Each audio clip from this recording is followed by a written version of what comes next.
All welcome back to Vishi vlogs Kannada. ಎಲ್ಲರೂ ಹೇಗಿದ್ದೀರಾ? ಎಲ್ಲರೂ ಚೆನ್ನಾಗಿದ್ದೀರಾ ಅಂತ ಅನ್ಕೊಂತೀನಿ. ಈಗಾಗಲೇ ನಿಮಗೆ ಗೊತ್ತಾಗಿರುತ್ತೆ ಇವತ್ತಿನ ವ್ಲಾಗ್ ಏನು ಅಂತ ಹೇಳಿ. ನನ್ನ ವೆಯ್ಟ್ ಲಾಸ್ ಬಗ್ಗೆ ನಾನು ಇವತ್ತು ನಿಮಗೆ ಹೇಳೋಣ ಅಂತ ಅಂದ್ಕೊಂಡು ವ್ಲಾಗ್ನ ಶುರು ಮಾಡ್ತಾ ಇದ್ದೀನಿ. ಸುಮಾರು ದಿನದಿಂದ ನಾನು ಈ ವ್ಲಾಗ್ನ ಮಾಡಬೇಕಂತ ಅಂದ್ಕೊಂಡಿದ್ದೆ. ಯಾಕಂದರೆ ನಾನು ಅಪ್ಲೋಡ್ ಮಾಡೋ ಪ್ರತಿಯೊಂದು ವ್ಲಾಗಲ್ಲೂ ಕೂಡ ಒಂದು 5ರಿಂದ 6 ಕಮೆಂಟು ಬರೀ ನನ್ನ ವೆಯ್ಟ್ ಲಾಸ್ ಜರ್ನಿ ಬಗ್ಗೆನೇ ಇರ್ತಾ ಇತ್ತು. ಶೇರ್ ಮಾಡ್ಕೊಳ್ಳಿ ಶಿಲ್ಪ, ಅದರಿಂದ ನಮಗೂ ಕೂಡ ಯೂಸ್ ಆಗ್ಬೋದು ಅಂತ ಹೇಳಿ ನಾನು ಕೂಡ ಈ ವ್ಲಾಗ್ನ ಮಾಡೋಣ ಅಂತ ಹೇಳಿ ಲಾಸ್ಟ್ ಟೈಮೇ ನಿಮಗೆ ಕೇಳಿದ್ದೆ ಕೂಡ, ನಾನು ವೆಯ್ಟ್ ಲಾಸ್ ಜರ್ನಿದು ವ್ಲಾಗ್ ಮೊದಲು ಮಾಡಲಾ ಅಥವಾ ನನ್ನ ಲವ್ ಸ್ಟೋರಿ ವ್ಲಾಗ್ ಮೊದಲು ಮಾಡಲಾ ಅಂತ ಹೇಳ್ಬಿಟ್ಟು ಸಾಕಷ್ಟು ಜನ ಲವ್ ಸ್ಟೋರಿ ವ್ಲಾಗ್ನ ಕೇಳಿದ್ರಿಂದ ನಾನು ಮೊದಲು ಲವ್ ಸ್ಟೋರಿ ವ್ಲಾಗ್ನೇ ಮಾಡಿದೆ. ಅದಾದಮೇಲೆ ನನಗೆ ಶಾಪಲ್ಲಿ ಸ್ವಲ್ಪ ಕೆಲಸ ಜಾಸ್ತಿ ಆಗೋಯಿತು. ಹಾಗಾಗಿ ನನಗೆ ನನ್ನ ವೆಯ್ಟ್ ಲಾಸ್ ಜರ್ನಿ ವ್ಲಾಗ್ನ ಮಾಡಲಿಕ್ಕೆ ಆಗಲಿಲ್ಲ. ಕೊನೆಗೂ ಇವತ್ತು ಫ್ರೀ ಮಾಡಿಕೊಂಡು ಈ ವ್ಲಾಗ್ನ ಕೂಡ ಮಾಡ್ತಾ ಇದ್ದೀನಿ. ಇನ್ನು ಇದನ್ನು ನಾನು ನನ್ನ ವೆಯ್ಟ್ ಲಾಸ್ ಜರ್ನಿ ಅಂತ ಹೇಳೋದಕ್ಕಿಂತ ನಾನು ಯಾವ ಥರ ಒಂದು ಅನ್ಹೆಲ್ದಿ ಲೈಫಿಂದ ಒಂದು ಹೆಲ್ದಿ ಲೈಫ್ ಸ್ಟೈಲ್ಗೆ ನನ್ನ ಲೈಫ್ನ ನಾನು ಚೇಂಜ್ ಮಾಡಿಕೊಂಡೆ, ಅದರಿಂದ ನನಗೆ ಏನೇನೆಲ್ಲ ಲಾಭ ಸಿಕ್ತು ಅಂತ ನಾನು ನಿಮಗೆ ತಿಳಿಸ್ಕೊಡ್ತೀನಿ. ಯಾಕೆ ಈ ಥರ ಹೇಳ್ತಿದ್ದೀನಿ ಅಂದರೆ, ನಾನು ಯಾವತ್ತೂ ಕೂಡ ನಾನು ವೆಯ್ಟ್ ಲಾಸ್ ಮಾಡಬೇಕು ಅಂತ ಹೇಳಿ ಈ ಥರ ರುಟೀನ್ನ ಶುರು ಮಾಡಿಕೊಳ್ಳಿಲ್ಲ. ನನ್ನ ತಲೆಯಲ್ಲಿ ಇದ್ದಿದ್ದು ಏನಂದರೆ, ನಾನು ಹೆಲ್ದಿ ಆಗಿರಬೇಕು, ನಾನು ಸ್ವಲ್ಪ ಹೆಲ್ದಿ ಆಗಿರೋ ಊಟನ ಮಾಡಬೇಕು, ಜಂಕ್ ಫುಡ್ನ ಸ್ವಲ್ಪ ಅವಾಯ್ಡ್ ಮಾಡಬೇಕು, ನಾನು ಆ್ಯಕ್ಟಿವ್ ಆಗಿರಬೇಕು, ಅದಕ್ಕೆ ನಾನು ಏನೇನು ಬೇಕೋ ಅದನ್ನು ಮಾಡಬೇಕು ಅಂತ ಮಾತ್ರ ನನ್ನ ತಲೆಯಲ್ಲಿದ್ದಿದ್ದು. ಅದು ಹೋಗ್ತಾ ಹೋಗ್ತಾ ಏನಾಯಿತು ಅಂದರೆ, ನನ್ನ ಬಾಡಿಲಿರೋ ಫ್ಯಾಟ್ನೆಲ್ಲ ರಿಡ್ಯೂಸ್ ಮಾಡಿ ನಾನು ಆಟೋಮೆಟಿಕ್ಕಾಗಿ ಫಿಟ್ ಆಗ್ತಾ ಬಂದೆ. ಆಗ ನನಗೆ ತುಂಬಾ ಖುಷಿ ಆಯಿತು ಅಂತಲೇ ಹೇಳ್ಬೋದು. ಅದಾದಮೇಲೆ ನಾನು ಅದನ್ನೇ ಫಾಲೋ ಮಾಡ್ಕೊಳ್ತಾ ಬಂದಿದ್ದೀನಿ ಇದುವರೆಗೂ. ಹಾಗಾಗಿ ನಾನು ಮೊದಲು ಎಷ್ಟು ವೆಯ್ಟ್ ಗೇನ್ ಆಗಿದ್ದೆ, ಅದಾದಮೇಲೆ ನಾನು ಎಷ್ಟು ರೆಡ್ಯೂಸ್ನ ಮಾಡ್ಕೊಂಡಿದ್ದೀನಿ, ಈ ಥರ ಒಂದು ಹೆಲ್ದಿ ಲೈಫ್ ಸ್ಟೈಲ್ನ ರೂಢಿ ಮಾಡ್ಕೊಂಡಿದ್ದಾದಮೇಲೆ ಅಂತ ನಾನು ನಿಮಗೆ ಇವಾಗ ತಿಳಿಸ್ಕೊಡ್ತೀನಿ. ಇನ್ನು ನಾನು ಮೊದಲು ಎಷ್ಟು ವೆಯ್ಟ್ ಇದ್ದೆ, ಇವಾಗ ಎಷ್ಟು ವೆಯ್ಟ್ ರೆಡ್ಯೂಸ್ ಆಗಿದ್ದೀನಿ ಈ ಥರ ಒಂದು ಹೆಲ್ದಿ ಫುಡ್ ರುಟೀನ್ನ ಫಾಲೋ ಮಾಡಿದ್ಮೇಲೆ, ಹೆಲ್ದಿ ಲೈಫ್ ಸ್ಟೈಲ್ನ ಫಾಲೋ ಮಾಡಿದ್ಮೇಲೆ ಅಂತ ಹೇಳ್ಬಿಡ್ತೀನಿ. ಮೊದಲು ನಾನು ಒಂದು 64ರಿಂದ 60 kg ವೆಯ್ಟ್ ಗೇನ್ ಆಗಿದ್ದೆ. ಅದಾದಮೇಲೆ ಒಂದು 3ರಿಂದ 4 ತಿಂಗಳು ಅಂತಲೇ ಅಂದ್ಕೊಳ್ಳಿ, ಈ ಥರ ನಾನು ರುಟೀನ್ನ ಫಾಲೋ ಮಾಡೋಕ್ಕೆ ಹಿಡ್ಕೊಂಡು ಒಂದು 3ರಿಂದ 4 ತಿಂಗಳು ಒಳಗಡೆ ನಾನು 51 kgಗೆ ವೆಯ್ಟ್ನ ರೆಡ್ಯೂಸ್ ಮಾಡಿಕೊಂಡೆ. ಇದಕ್ಕೆ ನಾನು ಎಕ್ಸ್ಟ್ರಾರ್ಡಿನರಿಯಾಗಿ ಏನು ಮಾಡ್ಲಿಕ್ಕೆ ಹೋಗಿಲ್ಲ. ನನ್ನ ಪ್ರತಿದಿನದ ರುಟೀನು ನೀವು ನೋಡ್ತಿದ್ದೀರಲ್ಲ ಯಾವ ಥರ ಇರುತ್ತೋ ಸೇಮ್ ಅದೇ ಥರ ನನ್ನ ರುಟೀನ್ ಇರ್ತಿತ್ತು. ಆಟೋಮೆಟಿಕ್ಕಾಗಿ ನಾನು ವೆಯ್ಟ್ನ ರೆಡ್ಯೂಸ್ ಮಾಡಿಕೊಂಡು ಫಿಟ್ ಆಗ್ತಾ ಬಂದೆ ಅಷ್ಟೇ. ಇನ್ನು ಇವಾಗ ನೀವು ನೋಡ್ತಿರ್ಬೋದು, ನಾನು 64ರಿಂದ 65 kg ಇದ್ದಾಗ ನಾನು ಯಾವ ಥರ ಇದ್ದೆ ಅಂತ ಹೇಳ್ಬಿಟ್ಟು. ಈ ಥರ ಒಂದು ಹೆಲ್ದಿ ರುಟೀನ್ನ ಫಾಲೋ ಮಾಡೋಕ್ಕೆ ಶುರು ಮಾಡಿದ್ದು 4 ತಿಂಗಳಿಗೆ ನಾನು 51 kg ಆದೆ. ಆ ಫೋಟೋನು ಕೂಡ ನಾನು ಇಲ್ಲಿ ಶೇರ್ ಮಾಡಿದ್ದೀನಿ. ಇದು ಕೃಷ್ಣನ ಜನ್ಮಾಷ್ಟಮಿ ಫೋಟೋ. ಈ ಫೋಟೋನ ನೋಡಿ ನನಗೆ ಸಾಕಷ್ಟು ಜನ ನನ್ನ ಫ್ರೆಂಡ್ಸ್ ಎಲ್ಲ ಕೇಳ್ತಿದ್ರು, ಏನು ಮಾಡಿ ನೀನು ವೆಯ್ಟ್ ಲಾಸ್ನ ಮಾಡಿದೆ ಹೇಳು ಅಂತ ಹೇಳಿ. ಇನ್ನು ನಾನು ಯಾಕೆ ವೆಯ್ಟ್ ಗೇನ್ ಆದೆ ಅನ್ನೋದನ್ನು ಕೂಡ ತಿಳಿಸ್ಕೊಡ್ತೀನಿ. ನಾನು ಮದುವೆಗೆ ಮುಂಚೆ ಫಿಟ್ಟಾಗೇ ಇದ್ದೆ, ಅಂದರೆ ಒಂದು 48 kg ಇದ್ದೆ ಅಷ್ಟೇ ನಾನು ಮದುವೆಗೆ ಮುಂಚೆ. ಮದುವೆ ಆದಮೇಲೆ ಸಾಮಾನ್ಯವಾಗಿ ಎಲ್ಲರೂ ಯಾವ ಥರ ದಪ್ಪ ಆಗ್ತಾರೆ ಅದೇ ಥರ ನಾನು ಕೂಡ ವೆಯ್ಟ್ ಗೇನ್ ಆದೆ. ಅಂದರೆ ಒಂದು 53 kg ಆಗಿದ್ದೆ. ನಾರ್ಮಲ್ ಆಗಿರ್ತಿತ್ತು ನನ್ನ ಲೈಫು. ನನಗೇನಂದರೆ, ನನಗೆ ಮುಂಚೆಯಿಂದನೂ ಕೂಡ ಯೋಗ ಮಾಡೋದು ಅಂದರೆ ತುಂಬಾ ಇಷ್ಟ. ಆದರೆ ನಾನು ಮದುವೆ ಆದಮೇಲೆ ಇದನ್ನೆಲ್ಲ ಸ್ಟಾಪ್ ಮಾಡಿಬಿಟ್ಟಿದ್ದೆ. ಮದುವೆಗೆ ಮುಂಚೆ ಪ್ರತಿದಿನ ಯೋಗ ಮಾಡ್ತಾಯಿದ್ದೆ. ನಾರ್ಮಲಾಗಿ ಮನೇಲಿ ಯಾವ ಥರ ಅಡುಗೆ ಮಾಡ್ತಾರೆ ಅದನ್ನು ಊಟ ಮಾಡ್ತಾಯಿದ್ದೆ ಅಷ್ಟೇ. ಇನ್ನು ನಾನು ಫಿಟ್ಟಾಗಿದ್ದೆ. ಆದರೆ ಮದುವೆ ಆದಮೇಲೆ ಎಲ್ಲನೂ ಸ್ವಲ್ಪ ಕಡಿಮೆ ಮಾಡ್ತಾ ಬಂದೆ. ಅಂದರೆ ಮದುವೆ ಆಗಿ ಹೊಸದ್ರಲ್ಲಿ ನಮಗೂ ಹೊರಗಡೆ ಹೋಗ್ಬೇಕಂತ ಇರುತ್ತೆ, ಹಾಗೆ ಅದು ಇದು ತಿನ್ನಬೇಕು, ಅಲ್ಲಿ ಹೋಗ್ಬೇಕು, ಇಲ್ಲಿ ಹೋಗಬೇಕು, ಹೋಟೆಲ್ಗೆ ಹೋಗ್ಬೇಕು, ಇದೆಲ್ಲ ಇರುತ್ತೆ ಅಲ್ವಾ. ಆ ಥರ ನಾನು ಒಂದು ಜಂಕ್ ಫುಡ್ನ ತಿಂದ್ಕೊಂಡು ಒಂದು ಅನ್ಹೆಲ್ದಿ ಲೈಫ್ನ ಶುರು ಮಾಡಿಕೊಂಡು ಆ ಥರ ತಿನ್ಕೊಂಡು ಉಣ್ಕೊಂಡು ಚೆನ್ನಾಗಿರ್ತಿದ್ದೆ. ಮನೆ ಊಟ ತಿಂತಿದ್ದೆ, ಹೊರಗಡೆ ತಿಂತಿದ್ದೆ, ಎಲ್ಲನೂ ಮಾಡ್ತಿದ್ದೆ. ಅಂದರೆ ಅವಾಗ ಸ್ವಲ್ಪ ವೆಯ್ಟ್ ಗೇನ್ ಆಗಿದ್ದೆ. ಆಗಲೇ ಹೇಳಿದ್ನಲ್ಲ, ಅಷ್ಟು ವೆಯ್ಟ್ ಗೇನ್ ಆಗಿದ್ದೆ ನಾನು. ಅದಾದಮೇಲೆ ನಾನು ಒಂದು 2.5 ವರ್ಷ ಆದಮೇಲೆ, ಮದುವೆ ಆಗಿ 2.5 ವರ್ಷ ಆದಮೇಲೆ ನಾನು ಶಾಪ್ಗೆ ಬರ್ಲಿಕ್ಕೆ ಶುರು ಮಾಡಿಕೊಂಡೆ. ಅಂದರೆ ನಮ್ಮ ಸ್ಟುಡಿಯೋಗೆ ಬರ್ಲಿಕ್ಕೆ ಶುರು ಮಾಡಿಕೊಂಡೆ. ಅಲ್ಲಿಂದ ನನ್ನ ಲೈಫ್ ಕಂಪ್ಲೀಟಾಗಿ ಚೇಂಜ್ ಆಯಿತು ಅಂತಲೇ ಹೇಳ್ಬೋದು. ಏನಂದರೆ, ಬೆಳಗ್ಗೆ ಲೇಟಾಗಿ ಎದ್ದೇಳ್ತಾ ಇದ್ದೆ. ಲೇಟಾಗಿ ಅಂದರೆ ಒಂದು 7 ಗಂಟೆ 7:30ಗೆ ಎದ್ದೇಳ್ತಾ ಇದ್ದೆ.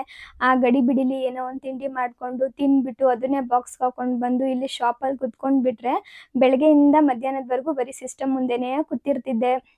ನಾನು ಯಾವುದೇ ಥರ ವಾಕಿಂಗ್ ಇರ್ಬೋದು, ಯಾವುದೇ ಥರ ಫಿಸಿಕಲ್ ಆ್ಯಕ್ಟಿವಿಟೀಸ್ ಮಾಡ್ತಿರಲಿಲ್ಲ. ಸುಮ್ಮನೆ ಕೂತಿದ್ದ ಜಾಗದಲ್ಲೇ ಕೂತ್ಕೊಳ್ತಾ ಇದ್ದೆ. ಇನ್ನು ಮಧ್ಯಾಹ್ನ ಊಟ ಮುಗೀತಾ ನಾರ್ಮಲ್ ಮತ್ತೆ ವಿಡಿಯೋ ನೋಡಿಕೊಂಡು, ಕೆಲಸ ಇಲ್ಲ ಅಂದರೂ ಕೂಡ ಸುಮ್ಮನೆ ಯೂಟ್ಯೂಬಲ್ಲಿ ಏನೋ ನೋಡಿಕೊಂಡು ಈ ಥರ ಟೈಮ್ ಪಾಸ್ ಮಾಡ್ಕೊಂಡು ಇದ್ಬಿಡ್ತಿದ್ದೆ. ಈ ಥರ ನಾನು ಎಷ್ಟು ದಿನ ಮಾಡಿದ್ದೀನಿ ಅಂದರೆ, ಒಂದು 8ರಿಂದ 9 ತಿಂಗಳು ಇದೇ ಥರ ಇರ್ತಿತ್ತು ನನ್ನ ರುಟೀನು.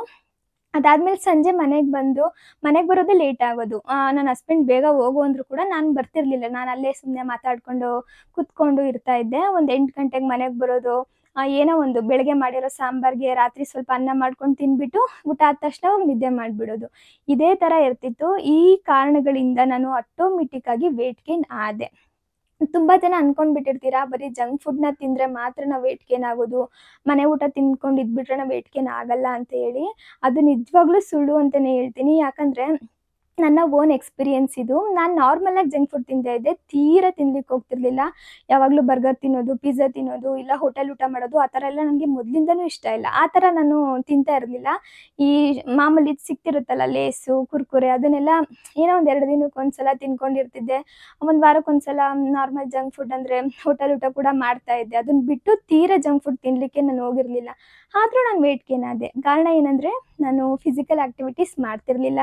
ಕೂತಿದ್ದ ಜಾಗದಲ್ಲೇ ಕೂತಿರ್ತಾ ಇದ್ದೆ. ತುಂಬ ಜನಕ್ಕೆ ಇದು ಗೊತ್ತೇ ಇಲ್ಲ. ನಾವು ಯಾವುದೇ ಥರ ಫುಡ್ ತೊಗೊಂಡ್ರೂ ಕೂಡ ಬೆಳಗ್ಗೆ ಒಂದು ಅರ್ಧ ಗಂಟೆ ನಾವು ಸ್ವಲ್ಪ ಯೋಗ ಮಾಡಿಬಿಟ್ಟು, ವಾಕಿಂಗ್ ಮಾಡಿಬಿಟ್ಟು ಸಂಜೆ ಗಂಟ ಒಂದೇ ಕಡೆ ಕುತ್ಕೊಂಡ್ರೂ ಕೂಡ ನಾವು ವೇಟ್ ಗೇನ್ ಆಗ್ತೀವಿ. ನಾವು ಸಂಜೆವರೆಗೂ ಸ್ವಲ್ಪ ಆ್ಯಕ್ಟಿವ್ ಆಗಿರಬೇಕು, ಓಡಾಡಬೇಕು, ವಾಕಿಂಗ್ ಮಾಡಬೇಕು. ವಾಕಿಂಗ್ ಅಂದರೆ ನಾವು ವಾಕಿಂಗ್ ಮಾಡಬೇಕು ಅಂತಲೇ ವಾಕಿಂಗ್ ಮಾಡೋದಲ್ಲ, ನಾರ್ಮಲಾಗಿ ಸ್ವಲ್ಪ ಓಡಾಡಬೇಕು. ಈ ಥರ ಎಲ್ಲ ಮಾಡ್ಕೊಂಡು ಬಂದರೆ ನಾವು ಫಿಟ್ ಆಗಿರ್ತೀವಿ. ನಾವು ಒಂದೇ ಕಡೆ ಕುತ್ಕೊಂಡು ಕೆಲಸ ಮಾಡೋದು, ಒಂದೇ ಕಡೆ ನಿಂತ್ಕೊಂಡು ಕೆಲಸ ಮಾಡೋದು, ಇನ್ನು ಊಟ ಮಾಡಿದ ತಕ್ಷಣ ಹೋಗಿ ಮಲ್ಕೊಂಡು ಬಿಡೋದು, ಈ ಥರ ಎಲ್ಲ ಮಾಡಿದ್ರೆ ಆಟೋಮೆಟಿಕ್ಕಾಗಿ ನಾವು ವೇಟ್ ಗೇನ್ ಆಗ್ತೀವಿ. ಇದೇ ಥರ ನಾನು ಕೂಡ ವೇಟ್ ಗೇನ್ ಆಗಿದ್ದು. ಒಂದು 8 ತಿಂಗಳಿಗೆಲ್ಲ ನಾನು ಒಂದು 64 kg ಬಂದನಲ್ಲ, ಆವಾಗ ನನಗೆ ಏನಿದು ಇಷ್ಟೊಂದು ವೇಟ್ ಗೇನ್ ಆಗ್ತಾ ಇದ್ದೀನಲ್ಲ ಅಂತ ಅನ್ನಿಸ್ತು. ಆವಾಗ ಕೋವಿಡ್ ಎಲ್ಲ ಫಸ್ಟ್ ಕೋವಿಡ್ ಬಂದು ಲಾಕ್ಡೌನ್ ಶುರುವಾಗಿತ್ತು. ನಾನೇ ಯೋಚನೆ ಮಾಡಿದೆ, ತುಂಬ ಜನಕ್ಕೆ ಅವಾಗ ಎಷ್ಟೊಂದೆಲ್ಲ ಹೆಲ್ತ್ ಇಶ್ಯೂಸಿಂದ ಏನೇನೆಲ್ಲ ತೊಂದರೆ ಆಗ್ತಾಯಿತ್ತು ಅಲ್ಲ, ಅದನ್ನೆಲ್ಲ ನೋಡಿ ನನ್ನ ಮೈಂಡ್ಸೆಟ್ ಕೂಡ ಚೇಂಜ್ ಆಯ್ತು ಸ್ವಲ್ಪ. ಇಲ್ಲ, ನಾನು ಕೂಡ ನನ್ನ ಜೀವನನ ಚೇಂಜ್ ಮಾಡ್ಕೊಳ್ಬೇಕು. ನಾನು ಇದೇ ಥರ ಹೋಗ್ತಾ ಇದ್ದರೆ ಮುಂದೆ ತುಂಬ ಕಷ್ಟ ಆಗೋಗ್ಬಿಡುತ್ತೆ. ಇನ್ನು ನಾವು ಮಗು ಪ್ಲ್ಯಾನಿಂಗಲ್ಲಿ ಕೂಡ ಇದ್ದೀವಿ. ಈ ಥರ ನಾನು ನನ್ನ ಆರೋಗ್ಯನ ನಾನು ಹಾಳು ಮಾಡ್ಕೊಂಡ್ಬಿಟ್ರೆ ಮುಂದಕ್ಕೆ ನಾನು ತುಂಬಾ ತೊಂದರೆ ಅನುಭವಿಸ್ಬೇಕಾಗತ್ತೆ ಅಂತ ನಾನು ಯೋಚನೆ ಮಾಡಿದೆ. ಅದಲ್ಲದೆ ನನಗೆ ಆ ಟೈಮಲ್ಲಿ ಕಿಡ್ನಿ ಸ್ಟೋನ್ ಕೂಡ ಆಗಿತ್ತು. ನಾನು ಕರೆಕ್ಟಾಗಿ ನೀರು ಕುಡಿತಿರಲಿಲ್ಲ, ಕರೆಕ್ಟಾಗಿ ವಾಕಿಂಗ್ ಮಾಡ್ತಿರಲಿಲ್ಲ, ಏನೋ ಒಂಥರ ಲೇಸಿಯಾಗಿದ್ಬಿಡ್ತಿದ್ದೆ. ಅದೇ ಒಂದು ಕಾರಣಕ್ಕೋಸ್ಕರ ನನಗೆ ಕಿಡ್ನಿ ಸ್ಟೋನ್ ಆಯಿತು. ಕಿಡ್ನಿ ಸ್ಟೋನ್ ಆದಮೇಲೆ ಸ್ವಲ್ಪ ಅದನ್ನು ರಿಕವರ್ ಕೂಡ ಮಾಡಿಕೊಂಡೆ. ಆವಾಗಲೇ ನಾನು ಒಂದು ವ್ಲಾಗಲ್ಲಿ ಕೂಡ ಹೇಳಿದ್ದೀನಿ, ಡಾಕ್ಟರ್ನ ಕನ್ಸಲ್ಟ್ ಮಾಡಿ ಅದಾದಮೇಲೆ ಅದಕ್ಕೆ ಏನೇನು ಬೇಕು ಮೆಡಿಷನ್ನ ತಗೊಂಡು ಮನೆಯಲ್ಲೇ ಅಂದರೆ ಹೋಮ್ ರೆಮಿಡಿ ಮಾಡಿಕೊಂಡು ಒಂದು ಬಾಳೆದಿಂಡು ಬರುತ್ತಲ್ಲ, ಬಾಳೆದಿಂಡಿನ ಜ್ಯೂಸ್ ಕುಡ್ಕೊಂಡು ಈ ಥರ ನಾನು ಕಿಡ್ನಿ ಸ್ಟೋನ್ನು ಕೂಡ ಕಡಿಮೆ ಮಾಡಿಕೊಂಡೆ. ಅದಾದಮೇಲೆ ನಾನು ಡಿಸೈಡ್ ಮಾಡಿದೆ, ಇಲ್ಲ, ನಾನು ನನ್ನ ಲೈಫ್ ಸ್ಟೈಲನ್ನ ನಾನು ಚೇಂಜ್ ಮಾಡ್ಕೊಳ್ಬೇಕು. ನಾನು ಇದೇ ಥರ ಹೋಗ್ತಾ ಇದ್ದರೆ ಸರಿ ಹೋಗಲ್ಲ ಅಂತ ಹೇಳ್ಬಿಟ್ಟು ನಾನು ನನ್ನ ಲೈಫ್ ಸ್ಟೈಲನ್ನ ನಾನು ಚೇಂಜ್ ಮಾಡ್ಕೊಂಡಿದ್ದು. ನಾನು ಅದಕ್ಕೆ ಬೇರೆ ಏನೂ ಮಾಡ್ಲಿಕ್ಕೆ ಹೋಗಿರಲಿಲ್ಲ. ಕೆಲವೊಂದು ರಿಸರ್ಚ್ನೆಲ್ಲ ಮಾಡಿದೆ. ಈ ಕೀಟೋ ಡಯಟ್ ಇರ್ಬೋದು, ಹಾಗೆ ಇಂಟರ್ಮಿಟಿಂಗ್ ಫಾಸ್ಟಿಂಗ್ ಇರ್ಬೋದು, ಇದನ್ನೆಲ್ಲ ನಾನು ತುಂಬ ಚೆನ್ನಾಗಿ ರಿಸರ್ಚ್ ಮಾಡಿದೆ. ನನಗೆ ಆವಾಗ ಗೊತ್ತಾಗಿದ್ದೇನು ಅಂದರೆ ಇಂಟರ್ಮಿಟಿಂಗ್ ಫಾಸ್ಟಿಂಗ್ ಎಲ್ಲ ಏನು ಅಂತ ನಾನು ಆವಾಗ ನೀಟಾಗಿ ಅರ್ಥ ಮಾಡಿಕೊಂಡೆ. ನಾವು ಹಳೆ ಕಾಲದಲ್ಲೆಲ್ಲ ನೋಡಿರ್ತೀವಿ, ನಮ್ಮ ತಾತಂದಿರು ಅವರೆಲ್ಲರೂ ಅವ್ರ ಲೈಫ್ ಯಾವ ಥರ ಇತ್ತು ಹೇಳಿ. ಬೆಳಗ್ಗೆ 4:00ವರೆಗೆ ಎದ್ದೊಳ್ತಾ ಇದ್ರು. ಒಂದು 8:30, 9 ಗಂಟೆಗೆಲ್ಲ ಅವರು ಬೆಳಗಿನ ತಿಂಡಿನ ಮುಗಿಸ್ತಾ ಇದ್ರು. ಮಧ್ಯಾಹ್ನದ ಊಟನ 1 ಗಂಟೆಗೆ ಮುಗಿಸ್ತಾ ಇದ್ರು. 5:30 ಅಂದರೆ ಸೂರ್ಯ ಮುಳುಗೋ ಅಷ್ಟರಲ್ಲಿ ರಾತ್ರಿ ಊಟ ಮುಗಿಸಿ 8 ಗಂಟೆಗೆಲ್ಲ ಮಲಗಿಬಿಡ್ತಿದ್ರು. ಅವರು ತುಂಬಾ ಫಿಟ್ಟಾಗಿರ್ತಿದ್ರು, ಆ್ಯಕ್ಟಿವ್ ಆಗಿರ್ತಿದ್ರು, ಚೆನ್ನಾಗೂ ಇರ್ತಿದ್ರು. ಅವ್ರು ಜಾಸ್ತಿ ವರ್ಷ ಬದುಕ್ತಿದ್ರು ಕೂಡ. ಅವರ ಈ ಜೀವನ ಶೈಲಿಯಿಂದನೇ ಅವರು ಅಷ್ಟು ಚೆನ್ನಾಗಿರ್ತಿದ್ದಿದ್ದು.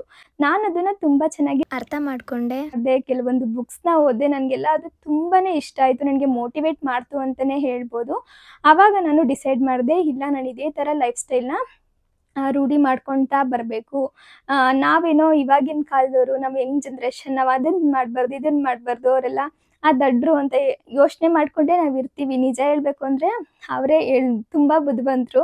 ಅವರೇ ಮುಂಚೆ ಮಾಡಿರೋ ಈ ಒಂದು ಜೀವನ ಶೈಲಿನ ನಾವಿವಾಗ ಸ್ವಲ್ಪ ಮಾಡ್ರನೈಸ್ ಮಾಡಿ ಇಂಟರ್ಮಿಟಿಂಗ್ ಫಾಸ್ಟಿಂಗ್ ಅದು ಇದು ಅಂತೆಲ್ಲ ಮಾಡ್ಕೊಂಡಿದ್ದೀವಿ ಅಷ್ಟೇ. ಇದೆಲ್ಲ ತುಂಬ ಹಳೆಯ ಕಾಲದ ಪದ್ಧತಿ ಅಂತಲೇ ಹೇಳ್ಬೋದು. ಅದನ್ನೇ ನಾನು ಫಾಲೋ ಮಾಡಿದೆ ಅಷ್ಟೇ.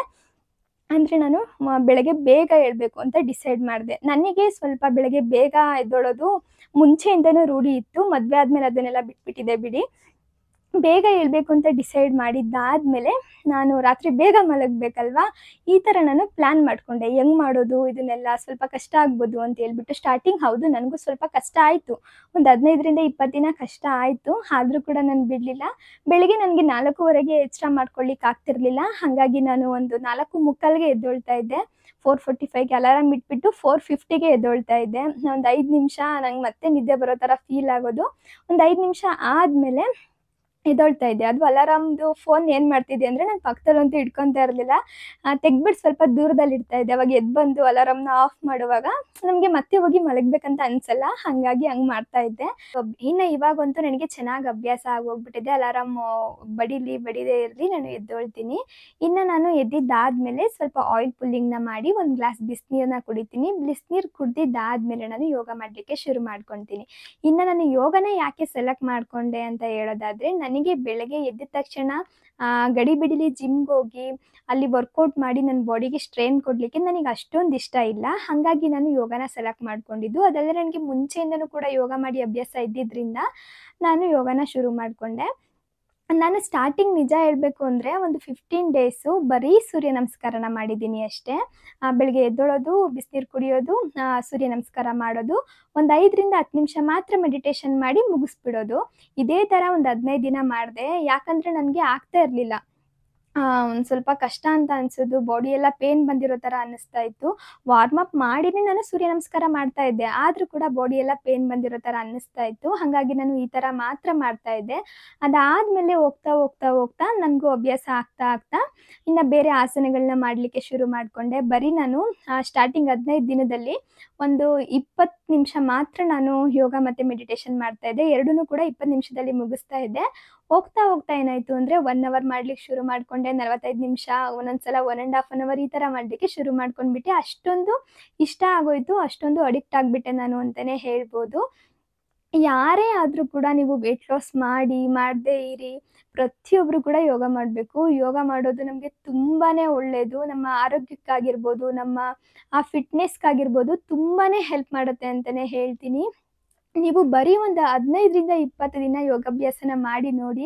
ನಿಮ್ಮ ಲೈಫಲ್ಲಿ ಏನೇನೆಲ್ಲ ಚೇಂಜಸ್ ಆಗುತ್ತೆ ಅಂತೇಳಿ ನೀವೇ ನನಗೆ ಕಮೆಂಟ್ ಮೂಲಕ ತಿಳಿಸ್ತೀರಾ.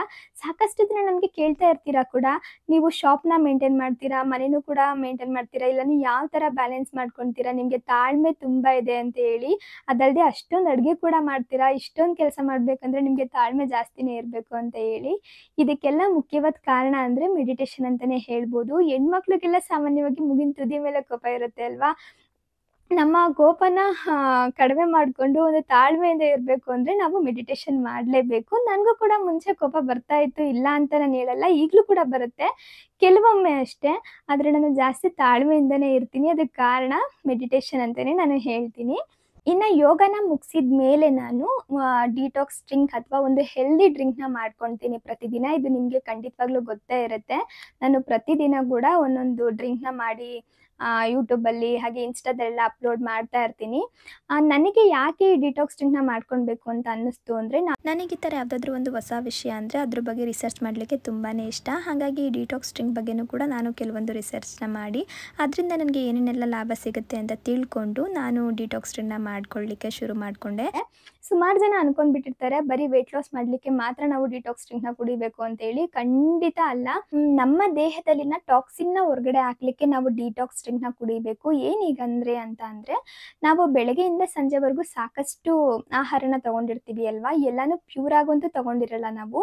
ನಾವು ಮನೇಲೇ ಅಡುಗೆ ಮಾಡಿಕೊಂಡ್ರೂ ಕೂಡ ಅದು ಪ್ಯೂರ್ ಆಗಿರುತ್ತೆ ಅಂತ ಹೇಳಲಿಕ್ಕೆ ಸಾಧ್ಯನೇ ಇಲ್ಲ. ಯಾಕಂದರೆ ನಾವು ತರೋ ತರಕಾರಿಲಿರ್ಬೋದು, ಅಕ್ಕಿಲಿರ್ಬೋದು, ಎಲ್ಲದರಲ್ಲೂ ಕೂಡ ಆದಷ್ಟು ಕೆಮಿಕಲ್ಸು ಬಂದೇ ಬಂದಿರುತ್ತೆ. ನಾವು ಎಷ್ಟೇ ತರಕಾರಿನ ಸ್ವಚ್ಛವಾಗಿ ತೊಳೆದು ಅಡುಗೆ ಮಾಡಿದ್ರೂ ಕೂಡ ನಮ್ಮ ದೇಹಕ್ಕೆ ಕೆಲವೊಂದು ವಿಷಕಾರಿ ಅಂಶಗಳು ಸೇರಿಕೊಂಡಿರುತ್ತೆ. ಅದನ್ನು ನಾವು ಹೊರಗಡೆ ಹಾಕಬೇಕು ಅಂತ ಅಂದರೆ ನಾವು ಡಿಟಾಕ್ಸ್ ಡ್ರಿಂಕ್‌ನ ಕುಡಿಬೇಕು. ಈ ಡಿಟಾಕ್ಸ್ ಡ್ರಿಂಕ್‌ನ ಕುಡಿಯೋದ್ರಿಂದ ನಮ್ಮ ದೇಹದಲ್ಲಿನ ಟಾಕ್ಸಿನ್ ಹೊರಗಡೆ ಬಂದು ನಮ್ಮ ಸ್ಕಿನ್ ಚೆನ್ನಾಗಿರುತ್ತೆ, ನಮ್ಮ ಹೇರ್ ಚೆನ್ನಾಗಾಗುತ್ತೆ, ಹಾಗೆ ನಮ್ಮ ವೆಯ್ಟ್ ಮ್ಯಾನೇಜ್ಮೆಂಟ್‌ಗೂ ಕೂಡ ಇದು ತುಂಬಾ ಸಹಾಯ ಮಾಡುತ್ತೆ ಅಂತಲೇ ಹೇಳ್ಬೋದು. ನಾನು ಸಾಕಷ್ಟು ಡಿಟಾಕ್ಸ್ ಡ್ರಿಂಕ್‌ನ ನಿಮಗೆ ತಿಳಿಸ್ಕೊಟ್ಟಿದ್ದೀನಿ. ಒಂದೊಂದು ಡಿಟಾಕ್ಸ್ ಡ್ರಿಂಕಲ್ಲೂ ಕೂಡ ಒಂದೊಂದು ಹೆಲ್ತ್ ಬೆನಿಫಿಟ್ಸ್ ನಮಗೆ ಸಿಗುತ್ತೆ. ಅದ್ರದ್ದು ಕೂಡ ಒಂದು ವ್ಲಾಗ್ ಮಾಡಿದ್ದೀನಿ, ಈಗಾಗಲೇ ನೋಡಿರ್ಬೋದು ಅಂತ ಅಂದ್ಕೊಳ್ತೀನಿ. ಇನ್ನು ಇವತ್ತು ನಾನು ಒಂದು ಹೊಸ ಡಿಟಾಕ್ಸ್ ಡ್ರಿಂಕ್‌ನ ನಿಮಗೆ ತೋರಿಸ್ತಾ ಇದ್ದೀನಿ. ಇದನ್ನು ನಾವು ಫ್ಯಾಟ್ ಕಟರ್ ಡಿಟಾಕ್ಸ್ ಡ್ರಿಂಕ್ ಅಂತಲೇ ಕರಿಬೋದು. ಯಾರೆಲ್ಲ ವೆಯ್ಟ್ ಲಾಸ್ ಮಾಡಬೇಕು ಅಂತ ಅಂದ್ಕೊಂಡಿರ್ತೀರಾ ಅವರು ಈ ಡಿಟಾಕ್ಸ್ ಡ್ರಿಂಕ್‌ನ ಕುಡಿಯೋದ್ರಿಂದ ನಮ್ಮ ಫ್ಯಾಟ್ ಸ್ವಲ್ಪ ಕಡಿಮೆ ಆಗ್ತಾ ಬರುತ್ತೆ. ಜೊತೆಗೆ ನಾವು ಮಾಡೋ ಊಟದಿಂದನೂ ಕೂಡ ಊಟ ಇರ್ಬೋದು, ಎಕ್ಸರ್ಸೈಸ್ ಇರ್ಬೋದು ಅಥವಾ ಯೋಗ ಇರ್ಬೋದು ಇದನ್ನೆಲ್ಲ ಬ್ಯಾಲೆನ್ಸ್ ಮಾಡಿಕೊಂಡು ಜೊತೆಗೆ ನಾವು ಡಿಟಾಕ್ಸ್ ಡ್ರಿಂಕ್‌ನ ಕುಡ್ಕೊಳ್ತಾ ಬಂದರೆ ನಮ್ಮ ಫ್ಯಾಟ್ ಕೂಡ ಕಡಿಮೆ ಆಗಿ ನಾವು ಫಿಟ್ ಆಗ್ತೀವಿ ಅಂತಲೇ ಹೇಳ್ಬೋದು. ಇವಾಗ ನಾನು ಅದನ್ನು ಯಾವ ಥರ ಮಾಡ್ಕೊಳ್ಳೋದು ಅನ್ನೋದನ್ನ ತೋರಿಸ್ತೀನಿ ಬನ್ನಿ. ಈ ಡಿಟಾಕ್ಸ್ ಡ್ರಿಂಕ್‌ನ ಮಾಡ್ಕೊಳ್ಳಿಕ್ಕೆ ಮೊದಲನೇದಾಗಿ ನಾನು ಆ್ಯಶ್‌ಗಾರ್ಡ್ ಅಥವಾ ಬೂದುಗುಂಬಳಕಾಯಿನ ತೊಗೊಂಡಿದ್ದೀನಿ. ನಿಮಗೆಲ್ಲ ಗೊತ್ತಿರೋ ಹಾಗೆ ಬೂದುಗುಂಬಳಕಾಯಲ್ಲಿ ವಿಟಮಿನ್ ಸಿ ಹಾಗೆ ಐರನ್ ಅಂಶ ಹೆಚ್ಚಾಗಿರುತ್ತೆ. ಇದರಲ್ಲಿ ಸಾಕಷ್ಟು ನಮಗೆ ವಿಟಮಿನ್ಸ್ ಕೂಡ ಸಿಗುತ್ತೆ. ಜೊತೆಗೆ ನಾವು ಬೂದುಗುಂಬಳಕಾಯಿ ರಸನ ಕುಡಿಯೋದ್ರಿಂದ ನಮ್ಮ ದೇಹದಲ್ಲಿನ ವಿಷಕಾರಿ ಪದಾರ್ಥನ ಹೊರಗಡೆ ಹಾಕಲಿಕ್ಕೆ ಕೂಡ ಇದು ತುಂಬಾ ಸಹಾಯ ಮಾಡುತ್ತೆ. ಜೊತೆಗೆ ನಮ್ಮ ಕರುಳನ್ನು ಕೂಡ ಸ್ವಚ್ಛವಾಗಿಡುತ್ತೆ, ನಮ್ಮ ಹೊಟ್ಟೆನ ಸ್ವಚ್ಛವಾಗಿಡುತ್ತೆ ಅಂತಲೇ ಹೇಳ್ಬೋದು. ನಮ್ಮ ಯಕೃತ್ ಚರ್ಮ ಜೀರ್ಣಕ್ರಿಯೆಗೂ ಕೂಡ ಇದು ತುಂಬಾ ಒಳ್ಳೆಯದು. ಡೈಜೆಷನ್ ಚೆನ್ನಾಗಿ ಆಗೋ ಥರ ಮಾಡುತ್ತೆ. ಜೊತೆಗೆ ನಮ್ಮ ಫ್ಯಾಟ್ನು ಕೂಡ ರೆಡ್ಯೂಸ್ ಮಾಡಲಿಕ್ಕೆ ಇದು ತುಂಬಾ ಸಹಾಯ ಮಾಡುತ್ತೆ. ಇನ್ನು ಎರಡನೇದಾಗಿ ನಾನು ಸೌತೆಕಾಯಿನ ತೊಗೊಂಡಿದ್ದೀನಿ. ಸೌತೆಕಾಯಿ ಒಂದು ಲೋ ಕ್ಯಾಲರಿ ತರಕಾರಿ ಆಗಿರುತ್ತೆ. ಇನ್ನು ನಾವು ಪ್ರತಿದಿನ ಸೌತೆಕಾಯಿನ ತೊಗೊಂಡ್ರೂ ಕೂಡ ತುಂಬಾ ಒಳ್ಳೆಯದು. ಈ ಡ್ರಿಂಕಲ್ಲಿ ನಾವು ಸೌತೆಕಾಯಿನ ಬಳಸ್ಕೊಂಡು ಕುಡಿಯೋದ್ರಿಂದ ನಮ್ಮ ದೇಹ ದಿನಪೂರ್ತಿ ಹೈಡ್ರೇಟ್ ಆಗಿರುತ್ತೆ. ಜೊತೆಗೆ ನಮ್ಮ ಸ್ಕಿನ್ಗೆ, ಹೇರ್ಗೆ, ಬೋನ್ಸ್ಗೆ ಸೌತೆಕಾಯಿ ತುಂಬಾ ಒಳ್ಳೆಯದು. ಇದ್ರ ಜೊತೆಗೆ ನಾನು ಒಂದು 1/4 ಭಾಗದಷ್ಟು ನಿಂಬೆಹಣ್ಣು ಕೂಡ ತೊಗೊಂಡಿದ್ದೀನಿ. ನಿಂಬೆಹಣ್ಣು ಕೂಡ ಅಷ್ಟೇ ನಮ್ಮ ದೇಹನ ದಿನಪೂರ್ತಿ ಹೈಡ್ರೇಟ್ ಮಾಡುತ್ತೆ. ನಮ್ಮ ಸ್ಕಿನ್ಗೂ ಕೂಡ ಒಳ್ಳೆಯದು, ಹಾಗೆ ನಮ್ಮ ಹಾರ್ಟಿಗೂ ಕೂಡ ಒಳ್ಳೆಯದು. ಹಾಗೆ ಒಂದು 5ರಿಂದ 6 ಪುದೀನ ಎಲೆ ಕೂಡ ತೊಗೊಂಡಿದ್ದೀನಿ. ಈ ಪುದೀನ ಎಲೆ ನಮ್ಮ ಇಂಡೈಜೆಷನ್ನ ಕಡಿಮೆ ಮಾಡುತ್ತೆ. ಜೊತೆಗೆ ನಮ್ಮ ಸ್ಕಿನ್ ಪ್ರಾಬ್ಲಮ್ ಇರ್ಬೋದು, ಬ್ಯಾಡ್ ಬ್ರೀತ್ ಇರ್ಬೋದು, ಹೆಡ್ಏಕ್ ಇರ್ಬೋದು, ಇದನ್ನೆಲ್ಲ ಕಡಿಮೆ ಮಾಡುತ್ತೆ. ಹಾಗೆ ನಮ್ಮ ಬ್ರೈನ್ ಪವರ್ಗೂ ಕೂಡ ತುಂಬಾ ಒಳ್ಳೆಯದು. ನಮ್ಮ ವೆಯ್ಟ್ ಲಾಸ್ ಮಾಡಲಿಕ್ಕೂ ಕೂಡ ಇದು ಸಹಾಯ ಮಾಡುತ್ತೆ. ಇನ್ನು ಇದ್ರ ಜೊತೆಗೆ ನಾನು ಚಿಟಿಕೆ ಆಗುವಷ್ಟು ಮೆಣಸು ಕೂಡ ಸೇರಿಸ್ಕೊಳ್ತಾ ಇದ್ದೀನಿ. ಯಾಕಂದರೆ ಇವಾಗೆಲ್ಲ ತಂಪಿನ ವಾತಾವರಣ ಅಲ್ವಾ. ಅದಲ್ಲದೆ ನಾವು ಬೂದುಗುಂಬಳಕಾಯಿ ಸೌತೆಕಾಯಿ ಜ್ಯೂಸ್ನ ಮಾಡ್ಕೊಳ್ತಾ ಇರೋದ್ರಿಂದ ಇದೆರಡೂ ಕೂಡ ಶೀತ ಪದಾರ್ಥ. ಹಾಗಾಗಿ ನಮಗೆ ಶೀತ ಆಗಬಾರ್ದು ಅಂತೇಳಿ ಒಂದೇ ಒಂದು ಚಿಟಿಕೆ ಆಗುವಷ್ಟು ಮೆಣಸನ್ನ ಸೇರಿಸ್ಕೊಂಡಿದ್ದೀನಿ. ಇಲ್ಲಾಂದರೆ ನಾವು ಸ್ಕಿಪ್ ಕೂಡ ಮಾಡ್ಬೋದು. ಇಷ್ಟನ್ನು ಹಾಕಿ ಮಾಮೂಲಿಯಾಗಿ ನೀರನ್ನ ಹಾಕಿ ಸಣ್ಣದಾಗಿ ರುಬ್ಕೊಂಡು ಸೋದಿಸ್ಕೊಂಡು ಕುಡಿಯೋದು ಅಷ್ಟೇ. ನಿಂಬೆಹಣ್ಣನ್ನು ಕೊನೆಯಲ್ಲಿ ಸೇರಿಸ್ಕೊಳ್ತೀನಿ. ನಾವು ನುಣ್ಣಗೆ ರುಬ್ಕೊಂಡ್ರೆ ಇದರಲ್ಲಿರೋ ಫೈಬರ್ ಅಂಶ ಕೂಡ ಜಾಸ್ತಿ ವೇಸ್ಟ್ ಆಗಲ್ಲ. ಹಾಗಾಗಿ ನಾನು ನುಣ್ಣಗೆ ರುಬ್ಕೊಂಡು ಈ ಡಿಟಾಕ್ಸ್ ಡ್ರಿಂಕ್ನ ಮಾಡಿಕೊಂಡು ಕುಡಿತೀನಿ. ಇನ್ನು ಡಿಟಾಕ್ಸ್ ಡ್ರಿಂಕ್ ಮಾಡ್ಕೊಂಡು ಕುಡಿದಿದ್ದಾದಮೇಲೆ ನಾನು ಮಿಕ್ಕಿದ ಕೆಲಸ ಎಲ್ಲ ಮಾಡಿಕೊಂಡು ಒಂದು 2 ಅವರ್ ಬಿಟ್ಬಿಟ್ಟು ನಾನು ನನ್ನ ಬ್ರೇಕ್ಫಾಸ್ಟ್ನ ಮಾಡ್ಕೊಳ್ತೀನಿ. ನಿಮಗೆ ಈಗಾಗಲೇ ಗೊತ್ತಿರುತ್ತೆ ನನ್ನ ಬ್ರೇಕ್ಫಾಸ್ಟ್ ಯಾವ ಥರ ಇರುತ್ತೆ ಅಂತ ಹೇಳ್ಬಿಟ್ಟು. ನಾನು ಸ್ಮೂದಿ ಮಾಡ್ಕೊಳ್ತೀನಿ, ಇಲ್ಲ ಸ್ಯಾಲಡ್ ಮಾಡ್ಕೊಳ್ತೀನಿ, ಇಲ್ಲಾಂದರೆ ರಾಗಿ ಮಾಲ್ಟ್ ಮಾಡ್ಕೊಳ್ತೀನಿ, ಅದು ಇಲ್ಲಾಂದರೆ ಪ್ರೋಟೀನ್ ಪೌಡರ್ನ ತೊಗೊಳ್ತೀನಿ. ಪ್ರೋಟೀನ್ ಪೌಡರ್ನು ಕೂಡ ನಾನು ಮನೇಲೇ ಮಾಡ್ಕೊಂಡಿರೋದು. ಇಷ್ಟನ್ನು ಕೂಡ ನಾನು ಒಂದೊಂದು ದಿನದಲ್ಲಿ ಒಂದು ದಿನ ಸ್ಮೂದಿನ ಮಾಡಿಕೊಂಡ್ರೆ ಒಂದಿನ ಸ್ಯಾಲಡ್, ಒಂದಿನ ಮಾಲ್ಟ್, ಒಂದಿನ ಸ್ಮೂದಿ ಮತ್ತು ಒಂದಿನ ಪ್ರೋಟೀನ್ ಪೌಡರ್ ಈ ಥರ ಬ್ಯಾಲೆನ್ಸ್ ಮಾಡ್ಕೊಳ್ತೀನಿ. ಡೈಲಿ ಒಂದೇ ಥರ ತಿನ್ಲಿಕ್ಕೆ ನಮಗೂ ಕೂಡ ಬೇಜಾರಾಗುತ್ತೆ ಅಲ್ವಾ. ಹಾಗಾಗಿ ನಾನು ಯಾಕೆ ಸ್ಮೂದಿನ ತೊಗೊಳ್ತೀನಿ ಅಂತ ಅಂದರೆ ನನಗೆ ಬೆಳಗ್ಗೆ ಎದ್ದ ತಕ್ಷಣನೇ ನನಗೆ ಖಾರ ಇರೋ ತಿಂಡಿ ಅಥವಾ ಉಪ್ಪು ಎಲ್ಲ ಹಾಕಿ ಮಾಡಿರೋಂಥ ತಿಂಡಿಗಳನ್ನ ತಿನ್ನಲಿಕ್ಕೆ ಅಷ್ಟೊಂದು ಇಷ್ಟ ಆಗಲ್ಲ. ಇಡ್ಲಿ, ವಡೆ, ಚಪಾತಿ, ಪೂರಿ ಇದನ್ನೆಲ್ಲ ನಿಜವಾಗ್ಲೂ ನಂಗೆ ತಿನ್ಲಿಕ್ಕೆ ಇಷ್ಟ ಆಗಲ್ಲ. ನಮ್ಮನೆ ಮಾಡೋದು ಕೂಡ ಕಡಿಮೆ. ಅದನ್ನೇ ನಾನು ಹೆಲ್ದಿಯಾಗಿ ಯಾವ ಥರ ಮಾಡೋದು ಅಂತ ಯೋಚನೆ ಮಾಡಿ ಹೆಲ್ದಿಯಾಗಿ ಮಾಡ್ಕೊಳ್ತೀನಿ. ಮಾಮೂಲಿ ಖಾಲಿ ಇಡ್ಲಿ ಮಾಡಿ, ಖಾಲಿ ದೋಸೆ ಮಾಡಿ ಆ ಥರ ಎಲ್ಲ ನಾನು ಮಾಡ್ಲಿಕ್ಕೆ ಹೋಗಲ್ಲ. ಅದರಲ್ಲೇ ಒಂದು ಹೆಲ್ದಿಯಾಗಿ ಮಾಡ್ಕೊಳ್ತೀನಿ. ಇದು ಕೂಡ ನಿಮಗೆ ಗೊತ್ತಿರುತ್ತೆ, ಯಾಕಂದರೆ ನಾನು ಸಾಕಷ್ಟು ರೆಸಿಪೀಸ್ನ ತೋರಿಸ್ಬಿಟ್ಟಿದ್ದೀನಿ. ಇನ್ನು ನಾನು ಸ್ಮೂದಿ ಮಾಡ್ಕೊಳ್ತೀನಲ್ವಾ, ಅದನ್ನು ಕೂಡ ತುಂಬ ಜನ ಕೇಳ್ತಾ ಇರ್ತೀರಾ, ನೀವು ಯಾವ ಥರ ಸ್ಮೂದಿ ಮಾಡ್ಕೊಳ್ತೀರಾ, ಅದು ಹೆಂಗೆ ನಮಗೂ ಕೂಡ ಹೇಳಿ, ನಿಮ್ಮದೇ ರೆಸಿಪಿನ ಫಾಲೋ ಮಾಡಲಿಕ್ಕೆ ನಮಗೂ ಕಷ್ಟ ಆಗುತ್ತೆ ಅಂತ ಹೇಳ್ಬಿಟ್ಟು ನಾವು ಇನ್ನೊಬ್ಬರು ರೆಸಿಪಿನ ಫಾಲೋ ಮಾಡಬೇಕಂತ ಕೂಡ ಏನಿಲ್ಲ ಗೊತ್ತಾ. ನಾವೇ ಮನೇಲಿ ಓನಾಗಿ ಸ್ಮೂದಿನ ರೆಡಿ ಮಾಡ್ಕೊಳ್ಬೋದು. ಅದು ಯಾವ ಥರ ಮಾಡ್ಕೊಳ್ಬೋದು, ಏನೇನೆಲ್ಲ ಮೇಯ್ನಾಗಿ ಸ್ಮೂದಿಗೆ ಹಾಕಬೇಕು ಅಂತ ಹೇಳ್ಬಿಟ್ಟು ನಾನಿವಾಗ ನಿಮಗೆ ತೋರಿಸ್ತೀನಿ, ನೀವು ನೋಡಿ. ನಾವು ಸ್ಮೂದೀಸ್ನ ರೆಡಿ ಮಾಡ್ಕೊಳ್ಳುವಾಗ ಒಂದು 4 ವಿಷಯನ ತಲೆಯಲ್ಲಿಟ್ಕೊಂಡು ಸ್ಮೂದೀಸ್ನ ರೆಡಿ ಮಾಡ್ಕೊಳ್ಬೇಕಾಗತ್ತೆ. ಏನಂದರೆ ನಾವು ಸ್ಮೂದೀಸ್ಗೆ ಏನೇನು ಹಾಕಬೇಕು ಅಂತ ಹೇಳಿ. ಮೊದಲನೇದಾಗಿ ಲಿಕ್ವಿಡ್ನ ಹಾಕಬೇಕಾಗತ್ತೆ, ಹಾಗೆ ಬೇಸ್ನ ಹಾಕಬೇಕಾಗತ್ತೆ, ಜೊತೆಗೆ ಸ್ವೀಟ್ನರ್ ಹಾಗೆ ಫ್ಲೇವರ್ ಇಷ್ಟನ್ನು ಹಾಕ್ಕೊಂಡು ನಾವು ಮಾಡ್ಕೊಳ್ಳುವಂಥದ್ದೇ ಸ್ಮೂದಿ ಆಗಿರುತ್ತೆ. ಇನ್ನು ಸ್ಮೂದಿ ಮಾಡ್ಕೊಳ್ಳಿಕ್ಕೆ ನಾವು ಬೇಸ್ ಏನೇನು ತೊಗೊಳ್ಬೋದು ಅಂತ ನೋಡೋದಾದರೆ ಕ್ಯಾರೆಟ್ ತೊಗೊಳ್ಬೋದು, beetroot, orange, papaya, apple, banana ಅಥವಾ ಪಾಲಕ್ ಸೊಪ್ಪನ್ನ ತೊಗೊಳ್ಬೋದು, ಇಲ್ಲಾಂದರೆ ಬಟರ್ ಫ್ರೂಟ್ನ ತೊಗೊಳ್ಬೋದು. ಇವತ್ತು ನಾನು ಬಟರ್ ಫ್ರೂಟ್ನ ತೊಗೊಂಡಿದ್ದೀನಿ. ಇಲ್ಲಾಂದರೆ ನಾವು ಸೀಬೆಕಾಯಿನೂ ಕೂಡ ತೊಗೊಳ್ಬೋದು. ಇದಾದಮೇಲೆ ಲಿಕ್ವಿಡ್ನ ತೊಗೊಳ್ಬೇಕಾಗತ್ತೆ. ಲಿಕ್ವಿಡ್ ಏನು ತೊಗೊಳ್ಳೋದು ಅಂತ ನೋಡೋದಾದರೆ ಕೋಕೋನಟ್ ಮಿಲ್ಕ್ನ ತೊಗೊಳ್ಬೋದು, ಇಲ್ಲಾಂದರೆ ಕೋಕೋನಟ್ ವಾಟರ್ನ ತೊಗೊಳ್ಬೋದು, ಇಲ್ಲಾಂದರೆ ವಾಟರ್ ಮೆಲನ್ ಜ್ಯೂಸ್ನ ತೊಗೊಳ್ಬೋದು, ಇಲ್ಲಾಂದರೆ ನೀರು ಕೂಡ ನಾವು ಬಳಸ್ಕೊಳ್ಬೋದು. ಇವತ್ತಿನ ಸ್ಮೂದಿಗೆ ನಾನು ಕೋಕೋನಟ್ ಮಿಲ್ಕ್ನ ತೊಗೊಂಡಿದ್ದೀನಿ. ಹಾಗೆ ನೆಕ್ಸ್ಟ್ ಬಂದು ನಾವು ಸ್ವೀಟ್ಗೆ ಏನಾದ್ರೂ ಸ್ಮೂದಿಗೆ ಹಾಕ್ಕೊಳ್ಬೇಕಲ್ವಾ, ಅದಕ್ಕೆ ನಾವು ಬಾಳೆಹಣ್ಣು ತೊಗೊಳ್ಬೋದು, ಇಲ್ಲಾಂದರೆ ಡೇಟ್ಸ್ನ ತೊಗೊಳ್ಬೋದು, ಇಲ್ಲಾಂದರೆ ಮ್ಯಾಂಗೋನ ತೊಗೊಳ್ಬೋದು. ನಾನಿವತ್ತು ಡೇಟ್ಸ್ನ ತೊಗೊಂಡಿದ್ದೀನಿ. ಬಾಳೆಹಣ್ಣು ಕೂಡ ನಾನು ಹಾಕ್ಕೊಂಡಿದ್ದೀನಿ, ಜೊತೆಗೆ ಒಂದೆರಡು ಡೇಟ್ಸ್ ಕೂಡ ಸೇರಿಸ್ಕೊಂಡಿದ್ದೀನಿ. ಇದಲ್ಲದೆ ನಾವು ಒಣ ದ್ರಾಕ್ಷಿನೂ ಕೂಡ ತೊಗೊಳ್ಬೋದು, ಹಾಗೆ ಹನಿನೂ ಕೂಡ ಬಳಸ್ಕೊಳ್ಬೋದು ಪ್ಯೂರ್ ಆಗಿದ್ದರೆ ಮಾತ್ರ. ಅದಾದಮೇಲೆ ಫ್ಲೇವರ್ಗೆ ಅಂತ ಹೇಳಿ ನಾನು ಪುದೀನ ಸೊಪ್ಪನ್ನ ತೊಗೊಳ್ಬೋದು, ಇಲ್ಲಾಂದರೆ ಕೋಕೋ ಪೌಡರ್ನ ತೊಗೊಳ್ಬೋದು, ಇಲ್ಲ ಶುಂಠಿ ತೊಗೊಳ್ಬೋದು, ಇಲ್ಲಾಂದರೆ ಚಕ್ಕೆ ತೊಗೊಳ್ಬೋದು, ಇಲ್ಲಾಂದರೆ ಯಾವುದಾದ್ರೂ ಒಂದು ಹರ್ಬ್ಸ್ನ ತೊಗೊಳ್ಬೋದು. ನಾನು ಚಕ್ಕೆ ಪುಡಿನ ತೊಗೊಂಡಿದ್ದೀನಿ. ಇನ್ನು ಚಕ್ಕೆ ತೊಗೊಂಡಿರೋ ವಿಡಿಯೋ ಸ್ವಲ್ಪ ಸ್ಕಿಪ್ ಆಗಿಬಿಟ್ಟಿದೆ. ಅದಾದಮೇಲೆ ನಾನು ಅಗಸೆ ಬೀಜನ ತೊಗೊಂಡಿದ್ದೀನಿ. ಅಗಸೆ ಬೀಜ ಆಪ್ಷನಲ್, ನಮಗೆ ಬೇಕಿದ್ರೆ ತೊಗೊಳ್ಬೋದು, ಆದರೆ ನಾನು ಸ್ಮೂದಿ ಮಾಡ್ಕೊಳ್ಬೇಕಾದ್ರೆ ಸಾಮಾನ್ಯವಾಗಿ ಹಾಕ್ಕೊಳ್ತೀನಿ. ಇದೆಲ್ಲ ಆದಮೇಲೆ ನಾನು ಡ್ರೈ ನಟ್ಸ್ನ ತೊಗೊಂಡಿದ್ದೀನಿ, ಅಂದರೆ ವಾಲ್ನಟ್ ಮತ್ತು ಬಾದಾಮ್ನ. ಇದು ಬಂದು ಹೆಲ್ದಿ ಫ್ಯಾಟ್ ಆಗಿರುತ್ತೆ, ಆದರೆ ನಾನು ಸ್ಮೂದಿಗೆ ಇದನ್ನೆಲ್ಲ ಹಾಕ್ಕೊಂಡೇ ಮಾಡ್ಕೊಳ್ತೀನಿ. ಇಷ್ಟನ್ನು ಹಾಕ್ಬಿಟ್ಟು ನಾರ್ಮಲಾಗಿ ಗ್ರೈಂಡ್ ಮಾಡಿಬಿಟ್ಟು ಅದ್ರ ಮೇಲೆ ಸ್ವಲ್ಪ ಈ ಡ್ರೈ ಫ್ರೂಟ್ಸ್ನ ಹಾಕ್ಕೊಂಡ್ಬಿಟ್ರೆ ನಮ್ಮ ಸ್ಮೂದಿ ರೆಡಿನೇ ಆಗೋಗ್ಬಿಡುತ್ತೆ.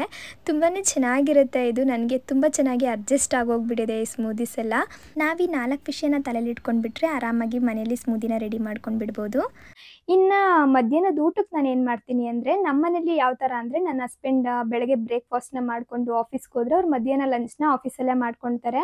ಕೆಲವೊಮ್ಮೆ ಅವರು ಫೀಲ್ಡ್ ವರ್ಕ್ ಮಾಡ್ತಾರೆ, ಕೆಲವೊಮ್ಮೆ ಆಫೀಸಲ್ಲಿ ವರ್ಕ್ ಮಾಡೋದ್ರಿಂದ ಅವ್ರಿಗೆ ಆ ಲಂಚ್ ಬ್ಯಾಗ್ನ ತೊಗೊಂಡೋಗೋ ಆಪ್ಷನ್ನೇ ಇಲ್ಲ. ಹಾಗಾಗಿ ಅವರು ಆಫೀಸಲ್ಲೇ ತಿನ್ಕೊಳ್ತಾರೆ. ಹಾಗಾಗಿ ನಾನು ಬೆಳಗ್ಗೆನೇ ಒಂದು ಹೆಲ್ದಿ ಮೀಲ್ನ ರೆಡಿ ಮಾಡಿಬಿಡ್ತೀನಿ ಅಂತಲೇ ಹೇಳ್ಬೋದು. ಅವ್ರು ಹೆಂಗೆ ಅಂದರೆ, ಬೆಳಗ್ಗೆ ಸ್ವಲ್ಪ ಬ್ರೇಕ್ಫಾಸ್ಟ್ನ ಹೆವಿಯಾಗಿ ತಿಂತಾರೆ, ಹೊಟ್ಟೆ ತುಂಬ ತಿಂತಾರೆ. ಮಧ್ಯಾಹ್ನ ಸ್ವಲ್ಪ ಲೈಟಾಗಿ ತಿಂತಾರೆ, ರಾತ್ರಿನೂ ಕೂಡ ಲೈಟಾಗಿ ತಿಂತಾರೆ. ಅದು ಅವರು ರೂಢಿ ಮಾಡ್ಕೊಂಡು ಬಂದಿರೋದು. ಅವರ ದೇಹಕ್ಕೆ ಅದು ಅಡ್ಜಸ್ಟ್ ಆಗಿ ಹೋಗ್ಬಿಟ್ಟಿದೆ ಅಂತಲೇ ಹೇಳ್ಬೋದು. ಇನ್ನು ನಾನು ಅವರಿಗೊಂಥರ ನನಗೊಂಥರ ಎಲ್ಲ ಮಾಡಲಿಕ್ಕಾಗಲ್ಲ ಅಲ್ವಾ. ಹಾಗಾಗಿ ನಾನು ಅದನ್ನು ಒಂದು ಹೆಲ್ದಿ ಮೀಲಾಗಿ ಕನ್ವರ್ಟ್ ಮಾಡಿ ಬೆಳಗ್ಗೆನೇ ಅದನ್ನು ಕೂಡ ರೆಡಿ ಮಾಡ್ಕೊಂಡು ಬಿಡ್ತೀನಿ. ಅದನ್ನು ನಾನು ಯಾವ ಥರ ಪ್ಲ್ಯಾನ್ ಮಾಡಿ ಮಾಡ್ಕೊತೀನಿ ಅನ್ನೋದನ್ನು ಕೂಡ ನಿಮಗೆ ಇವಾಗ ತಿಳಿಸ್ಕೊಡ್ತೀನಿ, ನೀವು ನೋಡ್ಬೋದು. ಅಂದರೆ ನನ್ನ ಬೆಳಗಿನ ಬ್ರೇಕ್ಫಾಸ್ಟ್ ಆದಮೇಲೆ ಮಧ್ಯಾಹ್ನದ ಊಟಕ್ಕೆ ಹಾಗೆ ನನ್ನ ಹಸ್ಬೆಂಡ್ ಬ್ರೇಕ್ಫಾಸ್ಟ್ಗೆ ಎರಡನ್ನೂ ಕೂಡ ಪ್ಲ್ಯಾನ್ ಮಾಡಿಕೊಂಡು ನಾನು ಅಡುಗೆನ ಮಾಡುವಂಥದ್ದು. ಅದನ್ನು ನೋಡಿ ನೀವು ಸಾಕಷ್ಟು ಜನ ಕೇಳ್ತಿರ್ತೀರಾ, ಇಷ್ಟೊಂದು ಮಾಡ್ತೀರಾ ಅಂತೇಳಿ. ಖಂಡಿತವಾಗ್ಲೂ ನಾನು ಅಷ್ಟೊಂದು ಮಾಡಲ್ಲ. ಯಾವ ಥರ ಬ್ಯಾಲೆನ್ಸ್ ಮಾಡಿಕೊಂಡು ನಾನು ಅಡುಗೆನ ಮಾಡ್ತೀನಿ ಅನ್ನೋದನ್ನ ಇವಾಗ ನಿಮಗೆ ತೋರಿಸ್ತೀನಿ, ನೀವು ನೋಡಿ. ಇನ್ನು ನಾನಿವತ್ತು ಓಟ್ಸ್ ಮತ್ತು ಹೆಸರು ಬೇಳೆನ ಹಾಕ್ಕೊಂಡು ಇಡ್ಲಿನ ಮಾಡ್ಕೊಳ್ತಾ ಇದ್ದೀನಿ. ನಿಮಗೆ ಗೊತ್ತೇ ಇರುತ್ತೆ, ಹೆಸರು ಬೇಳೆ ಅಥವಾ ಹೆಸರು ಕಾಳು ಪ್ರೋಟೀನ್ ಆಗಿರುತ್ತೆ. ಯಾರೆಲ್ಲ ನಾನ್ ವೆಜ್ ತಿನ್ನಲ್ಲ ಅವ್ರು ಆರಾಮಾಗಿ ಹೆಸರು ಬೇಳೆ ಹೆಸರು ಕಾಳನ್ನ ತಿನ್ಬೋದು, ನಮಗೆ ಪ್ರೋಟೀನ್ ಅಂಶ ಸಿಗುತ್ತೆ. ಹಾಗೆ ಓಟ್ಸ್ನ ನಾನು ತೊಗೊಂಡಿದ್ದೀನಿ. ಇನ್ನು ಈ ಹೆಸರು ಬೇಳೆನ ನಾನು ಒಂದು 15ರಿಂದ 20 ನಿಮಿಷ ಮುಂಚೆನೇ ನೆನೆಸಿಟ್ಟಿದ್ದೆ. ಹೆಸರು ಬೇಳೆ ಮತ್ತು ಓಟ್ಸ್ ಎರಡನ್ನೂ ಕೂಡ ನೆನೆಸಿಟ್ಕೊಂಡಿದ್ದೆ. ಇನ್ನು ಇವಾಗ ಇದರಲ್ಲಿ ನಾವು ಇಡ್ಲಿ ಮಾಡ್ಕೊಳ್ಳೋದು ಅಷ್ಟೇ. ಇದ್ರ ಜೊತೆಗೆ ನಾನು 1 ಕಪ್ಪಷ್ಟು ಕ್ಯಾರೆಟ್ ತುರಿನ ತೊಗೊಂಡಿದ್ದೀನಿ, ಜೊತೆಗೆ ಒಂದು ಸ್ವಲ್ಪ ಕರಿಬೇವಿನ ಸೊಪ್ಪು, ಒಂದೇ ಒಂದು ಹಸಿರು ಮೆಣಸಿನ್ಕಾಯಿ, ಹಾಗೆ ಸ್ವಲ್ಪ ಕೊತ್ತಂಬರಿ ಸೊಪ್ಪು ಕೂಡ ತೊಗೊಂಡಿದ್ದೀನಿ. ನಾವು ಓಟ್ಸ್ ಬದಲು ಸ್ವಲ್ಪ ಸಿರಿಧಾನ್ಯನಾದರೂ ಕೂಡ ಬಳಸ್ಕೊಳ್ಬೋದು. ನಾನಿವತ್ತು ಓಟ್ಸ್ನ ಬಳಸಿದ್ದೀನಿ ಅಷ್ಟೇ. ಸಿರಿಧಾನ್ಯ ಅಂದರೆ ನವಣೆನ ಬಳಸ್ಕೊಂಡು ಕೂಡ ಮಾಡ್ಕೊಳ್ಬೋದು. ಇವಾಗ ನಾನು ಹೆಸರು ಬೇಳೆ ಹಾಗೆ ಓಟ್ಸ್ನ ಒಂದು ಮಿಕ್ಸರ್ ಜಾರ್ಗೆ ಹಾಕ್ಬಿಟ್ಟು ನಾರ್ಮಲಾಗಿ ನಾವು ಇಡ್ಲಿ ಬ್ಯಾಟರ್ನ ಯಾವ ಥರ ರೆಡಿ ಮಾಡ್ಕೊಳ್ತೀವೋ ಆ ಥರ ನಾನು ರುಬ್ಬಿ ಇಟ್ಕೊಳ್ತಾ ಇದ್ದೀನಿ. ಒಂದು ಬೌಲ್ಗೆ ಹಾಕ್ಬಿಟ್ಟು ಅದಕ್ಕೆ ಮಾಮೂಲಿ ಕ್ಯಾರೆಟ್ ಮತ್ತು ಹಸಿರು ಮೆಣಸಿನ್ಕಾಯಿ, ಕೊತ್ತಂಬರಿ ಸೊಪ್ಪೆಲ್ಲ ಕಟ್ ಮಾಡಿ ಇಟ್ಕೊಂಡಿದ್ದೆ ನೋಡಿ, ಅದನ್ನೆಲ್ಲ ಸೇರಿಸಿ ಚೆನ್ನಾಗಿ ಮಿಕ್ಸ್ ಮಾಡಿಬಿಟ್ಟು ಅದಕ್ಕೆ ರುಚಿಗೆ ಎಷ್ಟು ಬೇಕೋ ಅಷ್ಟು ಉಪ್ಪು ಹಾಕಿ ಒಂದೇ ಒಂದು ಚಿಟಿಕೆಯಷ್ಟು ಹಿಂಗನ್ನ ಸೇರಿಸ್ತಾ ಇದ್ದೀನಿ. ಯಾಕಂದರೆ ನಾವು ಹೆಸರು ಬೇಳೆನ ಬಳಸ್ತಾ ಇದ್ದೀವಲ್ವ, ಹಾಗಾಗಿ ಕೆಲವರು ಇದಕ್ಕೆ ಇನ್ನೂ ಕೂಡ ಹಾಕಲ್ಲ, ಅಂದರೆ ಸೋಡಾ ಕೂಡ ಹಾಕ್ತಾರೆ. ನನಗೆ ಅದೆರಡು ಕೂಡ ಅಷ್ಟೊಂದು ಇಷ್ಟ ಆಗಲ್ಲ. ಸೋಡಾ ಹಾಕೋದು ಅಷ್ಟೊಂದು ಒಳ್ಳೇದು ಕೂಡ ಅಲ್ಲ. ಹಾಗಾಗಿ ನಾನು ಇದನ್ನೇನೂ ಹಾಕ್ಲಿಕ್ಕೆ ಹೋಗಲ್ಲ, ಹಂಗೆ ನಾನು ಇಡ್ಲಿನ ಮಾಡ್ಕೊಳ್ತೀನಿ. ಇಷ್ಟನ್ನು ಹಾಕಿ ಸ್ವಲ್ಪ ಚೆನ್ನಾಗಿ ಮಿಕ್ಸ್ ಮಾಡಿ ಒಂದು 5 ನಿಮಿಷ ಎತ್ತಿಟ್ಬಿಟ್ಟು ನಾನು ಅದಾದಮೇಲೆ ಇಡ್ಲಿನ ಮಾಡ್ಕೊಳ್ತೀನಿ. ಇನ್ನು ನಾನು ಪಲ್ಯಕ್ಕೆ ಅಥವಾ ಸಾಂಬಾರಿಗೆ ಇನ್ನು ಏನೇನೆಲ್ಲ ಬೇಕು ಅಂತೇಳಿ ಮೊದಲೇ ರೆಡಿ ಮಾಡಿ ಇಟ್ಕೊಂಡು ಬಿಡ್ತೀನಿ. ಈ ಥರ ಕಟ್ ಮಾಡಿ ಇಟ್ಕೊಂಡ್ಬಿಟ್ಟು ಅದಾದಮೇಲೆ ಅಡುಗೆ ಮಾಡಲಿಕ್ಕೆ ಶುರು ಮಾಡ್ಕೊಳ್ತೀನಿ. ಜೊತೆಗೆ ಒಂದು ಕಡೆ ಇಡ್ಲಿ ಮಾಡ್ತಾಯಿದ್ರೆ ಇನ್ನೊಂದು ಕಡೆ ಪಲ್ಯ ಮಾಡಿಕೊಂಡು ಇನ್ನೊಂದು ಕಡೆ ಸಾಂಬಾರಿಗೂ ಕೂಡ ಹಂಗೆ ರೆಡಿ ಮಾಡ್ಕೊಂಡು ಬಿಡ್ತೀನಿ. ವಿಡಿಯೋ ಮಾಡುವಾಗ ಮಾತ್ರ ನಾನು ಸ್ವಲ್ಪ ಒಂದೊಂದೇ ರೆಸಿಪೀಸ್ನ ಕ್ಯಾಪ್ಚರ್ ಮಾಡ್ಕೊಳ್ಬೇಕಾಗತ್ತಲ್ಲ, ಹಾಗಾಗಿ ಸ್ವಲ್ಪ ನಿಧಾನಕ್ಕೆ ಮಾಡ್ಕೊಳ್ತೀನಿ ಅಷ್ಟೇ. ಇನ್ನು ನೀವು ನೋಡ್ತಿರ್ಬೋದು, ಒಂದು 4 ಇಡ್ಲಿನ ನಾನು ಮಾಡ್ಕೊಳ್ತೀನಿ. 4 ಇಡ್ಲಿ ಮಾಡ್ಕೊಂಡ್ರೆ ಸಾಕಾಗುತ್ತೆ. ನನ್ನ ಹಸ್ಬೆಂಡ್ ಒಂದು 3 ಇಡ್ಲಿನ ತಿಂತಾರೆ ಅವರು. ಇನ್ನು ಇನ್ನೊಂದು ವಿಷಯ ಏನಂದರೆ, ನಾವು ಅಡುಗೆ ಮಾಡುವಾಗ ಕೆಲವೊಂದು ಅಂಶಗಳನ್ನ ತಲೆಯಲ್ಲಿ ಇಟ್ಕೊಳ್ಳೇಬೇಕು. ಏನಂದರೆ, ನಾವು ಹೆಲ್ದಿಯಾಗೇ ಮನೇಲಿ ಅಡುಗೆ ಮಾಡ್ಕೊಳ್ತಾ ಇರ್ತೀವಿ, ಆದರೆ ಏನು ಮಾಡಿರ್ತೀವಿ, ಒಂದಿಷ್ಟು ಎಣ್ಣೆನ ಸುರಿದಿರ್ತೀವಿ. ಒಂದೇ ಒಂದು ಅವಲಕ್ಕಿ ಮಾಡೋದಕ್ಕೆ ಒಂದು 3-4 ಸ್ಪೂನ್ ಎಣ್ಣೆ ಹಾಕಿರ್ತೀವಿ. ಈ ಥರ ಎಲ್ಲ ಮಾಡಲಿಕ್ಕೆ ಖಂಡಿತ ಹೋಗಬಾರ್ದು. ಎಣ್ಣೆನ ನಾವು ಸ್ವಲ್ಪ ಕಡಿಮೆನ ಬಳಸಬೇಕು. ಅದಲ್ಲದೆ ಸನ್ಪ್ಯೂರ್ ಅದು ಇದು ಈ ಥರ ಆಯಿಲ್ನ ತಗೊಳ್ಳೋದ್ರ ಬದಲು ನಾನು ತೊಗೊಳ್ತೀನಲ್ಲ ಕಡಲೆಕಾಯಿ ಎಣ್ಣೆನ ಅಥವಾ ಕೊಬ್ಬರಿ ಎಣ್ಣೆನ ಹಾಗೆ ಸಾಸಿವೆ ಎಣ್ಣೆನ ತೊಗೊಳ್ಳೋದು ತುಂಬಾ ಒಳ್ಳೆಯದು. ನಾನು ಇವಾಗ ತೋರಿಸ್ತಿದ್ದೀನಲ್ವ, ಕಡಲೆಕಾಯಿ ಎಣ್ಣೆ, ಸಾಸಿವೆ ಎಣ್ಣೆ ಹಾಗೆ ಕೊಬ್ಬರಿ ಎಣ್ಣೆನ ನಾನು ಬಳಸ್ತೀನಿ ಅಡುಗೆಗೆ. ಅದನ್ನು ಕೂಡ ತುಂಬಾ ಲಿಮಿಟಾಗೇ ಬಳಸೋದು. ಇದೆಲ್ಲ ಹೆಲ್ದಿ ಆಯಿಲ್ ಅಂದ್ಬಿಟ್ಟು ಇದನ್ನು ಜಾಸ್ತಿ ತಿಂತಾ ಕೂತ್ಕೊಂಡ್ರೆ ಇದರಿಂದನೂ ಕೂಡ ನಮಗೆ ಸಾಕಷ್ಟು ತೊಂದರೆಗಳು ಶುರುವಾಗ್ತಾ ಹೋಗುತ್ತೆ. ಎಲ್ಲನೂ ನಾವು ಸ್ವಲ್ಪ ಇತಿಮಿತಿಲಿ ಬಳಸ್ಕೊಂಡ್ರೆ ತುಂಬಾ ಒಳ್ಳೆಯದು. ಇವಾಗ ನಾನು ನುಗ್ಗೆ ಸೊಪ್ಪು ಮತ್ತು ಮೊಟ್ಟೆನ ಹಾಕಿ ಪಲ್ಯ ಮಾಡ್ಕೊತಾ ಇದ್ದೀನಿ. ಅದಕ್ಕೆ ನೀವು ನೋಡ್ತಿರ್ಬೋದು ನಾನೊಂದು ಟೀ ಸ್ಪೂನ್ ಆಗುವಷ್ಟು ಎಣ್ಣೆನ ಸೇರಿಸ್ಕೊಂಡಿದ್ದೀನಿ ಅಷ್ಟೇ. ಎಣ್ಣೆ ಜಾಸ್ತಿ ಹಾಕೋದ್ರಿಂದನೇ ಮಾತ್ರ ರುಚಿ ಬರುತ್ತೆ ಅನ್ನೋದು ನಮ್ಮ ತಪ್ಪು ಕಲ್ಪನೆ. ಒಂದು ಸ್ವಲ್ಪನೇ ಎಣ್ಣೆ ಹಾಕಿ ನಾವು ಆರಾಮಾಗಿ ರುಚಿಯಾಗಿಯೇ ಅಡುಗೆನ ರೆಡಿ ಮಾಡ್ಕೊಳ್ಬೋದು. ಒಂದು ಕಡೆ ಮೊಟ್ಟೆ ಮತ್ತು ನುಗ್ಗೆ ಸೊಪ್ಪು ಹಾಕಿ ಪಲ್ಯನ ರೆಡಿ ಮಾಡ್ಕೊಂಡಿದ್ದಾದಮೇಲೆ ಇನ್ನೊಂದು ಕಡೆ ನಾನು ಬೀಟ್ರೂಟ್ ರೈತನ ರೆಡಿ ಮಾಡ್ಕೊತಾ ಇದ್ದೀನಿ. ಇದಕ್ಕೆ ನಾನು ಒಂದೇ ಒಂದು ಸಣ್ಣ ಬೀಟ್ರೂಟ್ನ ತುರಿದ್ಬಿಟ್ಟು ಹಾಕ್ಕೊಂಡು ಒಂದು 4 ಸ್ಪೂನ್ ಆಗುವಷ್ಟು ಮೊಸರನ್ನ ಸೇರಿಸ್ಕೊಂಡಿದ್ದೀನಿ.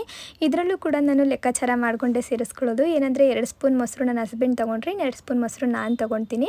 ಅದಕ್ಕೆ ಸ್ವಲ್ಪ ಜೀರಿಗೆ ಪುಡಿ, ಮೆಣಸಿನ ಪುಡಿ, ಉಪ್ಪು, ಕೊತ್ತಂಬರಿ ಸೊಪ್ಪನ್ನ ಹಾಕ್ಬಿಟ್ಟು ಮಿಕ್ಸ್ ಮಾಡಿಟ್ಬಿಟ್ರೆ ಬೀಟ್ರೂಟ್ ರೈತ ರೆಡಿನೇ ಆಗೋಗ್ಬಿಡುತ್ತೆ. ಕೊನೆಯಲ್ಲಿ ಸ್ವಲ್ಪ ಒಗ್ಗರಣೆ ಕೂಡ ಕೊಟ್ಕೊಳ್ಬೋದು. ನಾನು ಒಗ್ಗರಣೆ ಕೂಡ ಕೊಟ್ಟಿದ್ದೀನಿ. ನನಗೆ ಇದು ಫೇವ್ರೆಟ್ ಅಂತಲೇ ಹೇಳ್ಬೋದು. ಇನ್ನು ಇವತ್ತು ನಾನು ಸೋರೆಕಾಯಿನ ಬಳಸ್ಕೊಂಡು ಒಂದು ಸಾಗು ಥರ ಮಾಡ್ಕೊಂಡಿದ್ದೆ. ಅದರ ರೆಸಿಪಿನ ನನಗೆ ಶೇರ್ ಮಾಡಲಿಕ್ಕೆ ಆಗಲಿಲ್ಲ, ಯಾಕಂದರೆ ವಿಡಿಯೋ ಸ್ವಲ್ಪ ಲಾಂಗ್ ಆಗೋಯಿತು ಅಲ್ವಾ, ನಿಮಗೂ ಬೋರ್ ಆಗ್ಬೋದು ಅಂತೇಳಿ ನಾನು ರೆಸಿಪೀಸ್ನ ಶೇರ್ ಮಾಡಿಲ್ಲ. ನೋಡಿದ್ರಲ್ಲ, ಇಷ್ಟೇ ನಾನು ಪ್ರತಿದಿನ ಮಾಡ್ಕೊಳ್ಳೋದು. ಇನ್ನು ನನ್ನ ಪ್ಲೇಟಲ್ಲಿ ಏನೇನೆಲ್ಲ ಇರುತ್ತೆ ಅನ್ನೋದನ್ನು ಕೂಡ ನಾನು ನಿಮಗೆ ತೋರಿಸ್ತೀನಿ. ಈಗಾಗಲೇ ಮಧ್ಯಾಹ್ನ ಆಗಿದೆ. ಊಟದ ಟೈಮ್ಗೆ ನಾನು ಮನೆಗೆ ಬಂದಿದ್ದು 12 o'clockಗೆ ಬಂದಿದ್ದೆ. ವಿಡಿಯೋನ ಮಾಡಿಬಿಡೋಣ ಇವತ್ತು ಅಂತ ಹೇಳ್ಬಿಟ್ಟು. ಈಗಾಗಲೇ 1 o'clock ಆಯಿತು. ವಿಡಿಯೋ ಎಲ್ಲ ಮಾಡೋ ಅಷ್ಟರಲ್ಲಿ ಸ್ವಲ್ಪ ಟೈಮ್ ಆಯಿತು. ಈಗ ನನ್ನ ಮಧ್ಯಾಹ್ನದ ಊಟ ಯಾವ ಥರ ಇರುತ್ತೆ ಅನ್ನೋದನ್ನು ಕೂಡ ನಾನು ನಿಮಗೆ ತಿಳಿಸ್ಕೊಡ್ತೀನಿ. ಅದಾದಮೇಲೆ ರಾತ್ರಿ ಊಟ ಯಾವ ಥರ ಇರುತ್ತೆ ಅನ್ನೋದನ್ನು ಕೂಡ ತಿಳಿಸ್ಕೊಡ್ತೀನಿ. ಆ ವ್ಲಾಗ್ನ ಪೂರ್ತಿಯಾಗಿ ನೋಡಿ ಪ್ಲೀಸ್. ಇನ್ನು ನಾನು ವ್ಲಾಗ್ನ ಮಾಡ್ತಾ ಇದ್ನಲ್ಲ, ಹಾಗಾಗಿ ಲೈಟಿಂಗ್ನೆಲ್ಲ ನಾನು ಅಲ್ಲಿ ಫಿಕ್ಸ್ ಮಾಡ್ಕೊಂಡ್ಬಿಟ್ಟಿದ್ದೀನಿ. ಇಲ್ಲಿ ಸ್ವಲ್ಪ ಲೈಟಿಂಗ್ ಪ್ರಾಬ್ಲಮ್, ಕಲರ್ ಸ್ವಲ್ಪ ಡಿಮ್ಮಾಗಿ ಕಾಣಿಸ್ಬೋದು. ಇನ್ನಿವಾಗ ನಾನು ಮಧ್ಯಾಹ್ನದ ಊಟ ನಾನು ಯಾವ ಥರ ತೊಗೊಳ್ತೀನಿ ಅನ್ನೋದನ್ನು ಕೂಡ ತೋರಿಸ್ತೀನಿ ಬನ್ನಿ. ನಾನು ತುಂಬ ಚೆನ್ನಾಗಿ ಬ್ಯಾಲೆನ್ಸ್ ಮಾಡಿಕೊಂಡು ಮಧ್ಯಾಹ್ನದ ಊಟನ ಮಾಡ್ತೀನಿ. ಸುಮಾರು ಜನ ಹೇಳ್ತಿರ್ತೀರ ಅಲ್ವಾ, ನೀವು ಅಷ್ಟೊಂದು ತಿಂತೀರಾ ಅಂತೇಳಿ. ಖಂಡಿತ ನಾನು ಅಷ್ಟೊಂದು ತಿನ್ನಲ್ಲ. ಯಾವ ಥರ ತಿಂತೀನಿ ಅನ್ನೋದನ್ನ ನಿಮಗೆ ತೋರಿಸ್ತೀನಿ ಬನ್ನಿ. ನನ್ನ ಪ್ಲೇಟಲ್ಲಿ ನಾನು ಮೊದಲನೇದಾಗಿ ಕಾಪ್ಸ್ನ ತೊಗೊಳ್ತೀನಿ. ಕಾಪ್ಸ್ ಅಂದರೆ ಏನೇನೆಲ್ಲ ಬರುತ್ತೆ ಅಂತ ಅಂದರೆ ಮಿಲಿಟ್ಸ್ ಇರ್ಬೋದು, ಓಟ್ಸ್ ಇರ್ಬೋದು, ರಾಗಿ ಇರ್ಬೋದು, ಇದೆಲ್ಲ ಕಾರ್ಬೋಹೈಡ್ರೇಟೇ. ಆದರೆ ಇದರಲ್ಲಿ ಫೈಬರ್ ಅಂಶ ಜಾಸ್ತಿ ಇರುತ್ತೆ. ಇದನ್ನು ನಾವು ಕಾಪ್ಸ್ ಅಂತಲೇ ತೊಗೊಳ್ತೀವಿ. ಇದ್ರ ಜೊತೆಗೆ ಇರ್ಬೋದು, ಅನ್ನ ಇರ್ಬೋದು, ಚಪಾತಿ ಇರ್ಬೋದು, ಇದೆಲ್ಲ ಕಾಪ್ಸಲ್ಲಿ ಬರುತ್ತೆ. ಇವತ್ತು ನಾನು ಓಟ್ಸ್ ಮತ್ತು ಹೆಸರು ಬೇಳೆನ ಹಾಕಿರೋದ್ರಿಂದ ಕಾಪ್ಸ್ ಮತ್ತು ಪ್ರೋಟೀನ್ ಎರಡು ಕೂಡ ಮಿಕ್ಸ್ ಆಗಿದೆ ಅಂತಲೇ ಹೇಳ್ಬೋದು. ಅದ್ರ ಜೊತೆಗೆ ನಾನು 2 ಸ್ಪೂನ್ ಆಗುವಷ್ಟು ರೈತನ ತೊಗೊಂಡಿದ್ದೀನಿ. ಇದರಲ್ಲಿ ನಾವು ಕ್ಯಾರೆಟ್ ಮತ್ತು ಮೊಸರನ್ನ ಎರಡನ್ನೂ ಆ್ಯಡ್ ಮಾಡಿರೋದ್ರಿಂದ ಪ್ರೀಬಯೋಟಿಕ್ ಮತ್ತು ಪ್ರೋಬಯೋಟಿಕ್ ಎರಡು ಕೂಡ ಮಿಕ್ಸ್ ಆಗಿದೆ. ಇದು ಕೂಡ ನಮ್ಮ ಹೆಲ್ತ್ಗೆ ತುಂಬಾ ಒಳ್ಳೆಯದು. ಆ ಬೀಟ್ರೂಟ್ ಹಾಕಿಲ್ಲ ಅಂದರೆ ನಾನು ಬರೀ ಮೊಸರನ್ನಾದರೂ ತೊಗೊಳ್ತೀನಿ, ಅದು ಪ್ರೋಬಯೋಟಿಕ್ ಆಗಿರುತ್ತೆ. ಹಾಗಾಗಿ ಇನ್ನು ಮೂರನೇದಾಗಿ ನನ್ನ ತಟ್ಟೆಯಲ್ಲಿ ಒಂದು ಪ್ರೋಟೀನ್ ಇರುತ್ತೆ. ಇವತ್ತು ಮೊಟ್ಟೆ ಮತ್ತು ಸೊಪ್ಪಿನ ಪಲ್ಯನ ಮಾಡ್ಕೊಂಡಿದ್ದೀನಿ. ಸೊಪ್ಪು ಬಂದು ಫೈಬರ್ ಆಗಿರುತ್ತೆ, ಮೊಟ್ಟೆ ಬಂದು ಪ್ರೋಟೀನ್ ಆಗಿರುತ್ತೆ. ನಾವೇನಾದರೂ ವೆಜಿಟೇರಿಯನ್ಸ್ ಆಗಿದ್ದರೆ ಮೊಟ್ಟೆ ಬದಲು ನಾವು ಕಾಬೂಲ್ ಕಡಲೆನ ತೊಗೊಳ್ಬೋದು, ಇಲ್ಲ ರಾಜ್ಮಾನ ತೊಗೊಳ್ಬೋದು, ಇಲ್ಲ ಅಂದರೆ ಪನ್ನೀರ್ನ ತೊಗೊಳ್ಬೋದು. ನಾನ್ ವೆಜಿಟೇರಿಯನ್ ಆಗಿದ್ದರೆ ಚಿಕನ್, ಫಿಶ್, ಮಟನ್ ಎಲ್ಲನೂ ತೊಗೊಳ್ಬೋದು, ಸೋಯಾನ ತೊಗೊಳ್ಬೋದು. ಈ ಥರ ಇಷ್ಟು ಕೂಡ ನಮಗೆ ಪ್ರೋಟೀನಲ್ಲಿ ಬರುತ್ತೆ. ಇನ್ನು ಇದ್ರ ಜೊತೆಗೆ ನಾನು ಸ್ವಲ್ಪ ಸಾಂಬಾರು ಅಥವಾ ಸಾಗುನ ತೊಗೊಂಡಿದ್ದೀನಿ. ಅಂದರೆ ಇಡ್ಲಿ ಜೊತೆಗೆ ಸಾಗುನ ತೊಗೊಂಡಿದ್ದೀನಿ. ಸಾಗುವಲ್ಲಿ ನಾನು ತರಕಾರಿ ಹಾಕಿರೋದ್ರಿಂದ ಇದು ಕೂಡ ಫೈಬರ್ ಆಗುತ್ತೆ. ಅದ್ರ ಜೊತೆಗೆ ನಾನು ಸ್ವಲ್ಪ ಸೌತೆಕಾಯಿ ಕೂಡ ತೊಗೊಂಡಿದ್ದೀನಿ, ಇದು ಕೂಡ ಫೈಬರ್.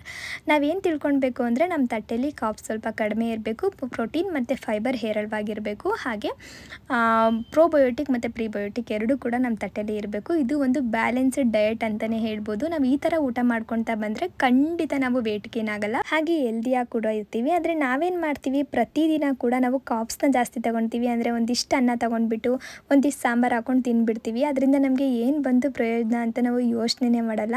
ಇದು ಒಂದು ಹೆಲ್ದಿ ಮೀಲ್ ಪ್ಲಾನ್ ಆಗಿರುತ್ತೆ. ನೀವು ನೋಡಿದ್ರಲ್ಲ, ಇಷ್ಟೇ ನನ್ನ ಮಧ್ಯಾಹ್ನದ ಊಟ ಇರೋದು. ಇದರಲ್ಲಿ ಜಾಸ್ತಿ ಅನ್ನೋದು ಏನಿದೆ ಅಲ್ವಾ, ನಾನೆಲ್ಲನೂ ಬ್ಯಾಲೆನ್ಸ್ ಮಾಡಿಕೊಂಡು ತೊಗೊಳ್ತಾ ಇದ್ದೀನಿ. ನಾವು ಪ್ರತಿದಿನದ ಆಹಾರನ ನಾವು ಇದೇ ಥರ ತೊಗೊಳ್ಬೇಕು. ಆದರೆ ನಾವು ಏನು ಮಾಡ್ತೀವಿ, ಕಾಪ್ಸ್ನ ಜಾಸ್ತಿ ಮಾಡಿ ಫೈಬರ್ ಮತ್ತು ಪ್ರೋಟೀನ್ನೆಲ್ಲ ಲೆಸ್ ಮಾಡಿ ತಿಂತೀವಿ. ಬರೀ ಅನ್ನ ಸಾರು ತಿಂದ್ಬಿಟ್ರೆ ಮುಗೀತು, ಹೊಟ್ಟೆ ತುಂಬಿತು ಅಂತೇಳಿ.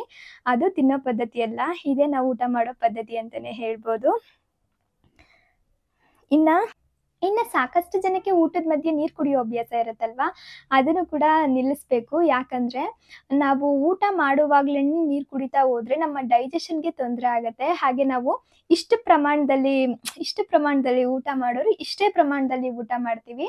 ಒಂದು 2-3 ಗಂಟೆಗಳ ಕಾಲ ಬಿಟ್ಟಿದ್ದಾದಮೇಲೆ ಮತ್ತೆ ನಮ್ಗೆ ಹಶ್ವಾಗುತ್ತೆ. ಅದ್ರ ಬದಲು ನಾವು ಊಟ ಎಲ್ಲ ಮುಗಿಸಿ 1 hour ಬಿಟ್ಟು ನೀರನ್ನ ಕುಡಿಬೇಕು. ಅವಾಗ ನಮ್ಮ ಡೈಜೆಷನ್ ಕೂಡ ಚೆನ್ನಾಗಾಗುತ್ತೆ.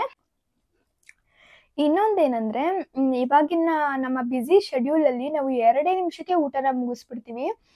ಪಟ ಅಂತ ಬೇಗ ತಿಂದ್ಕೊಂಡು ನಮ್ಮ ಕೆಲ್ಸಕ್ಕೆ ನಾವು ಹೊರಟ್ಬಿಡ್ತೀವಿ. ನಿಜವಾಗ್ಲೂ ನಾವು ಆ ಥರ ಊಟನ ಮಾಡಬಾರ್ದು.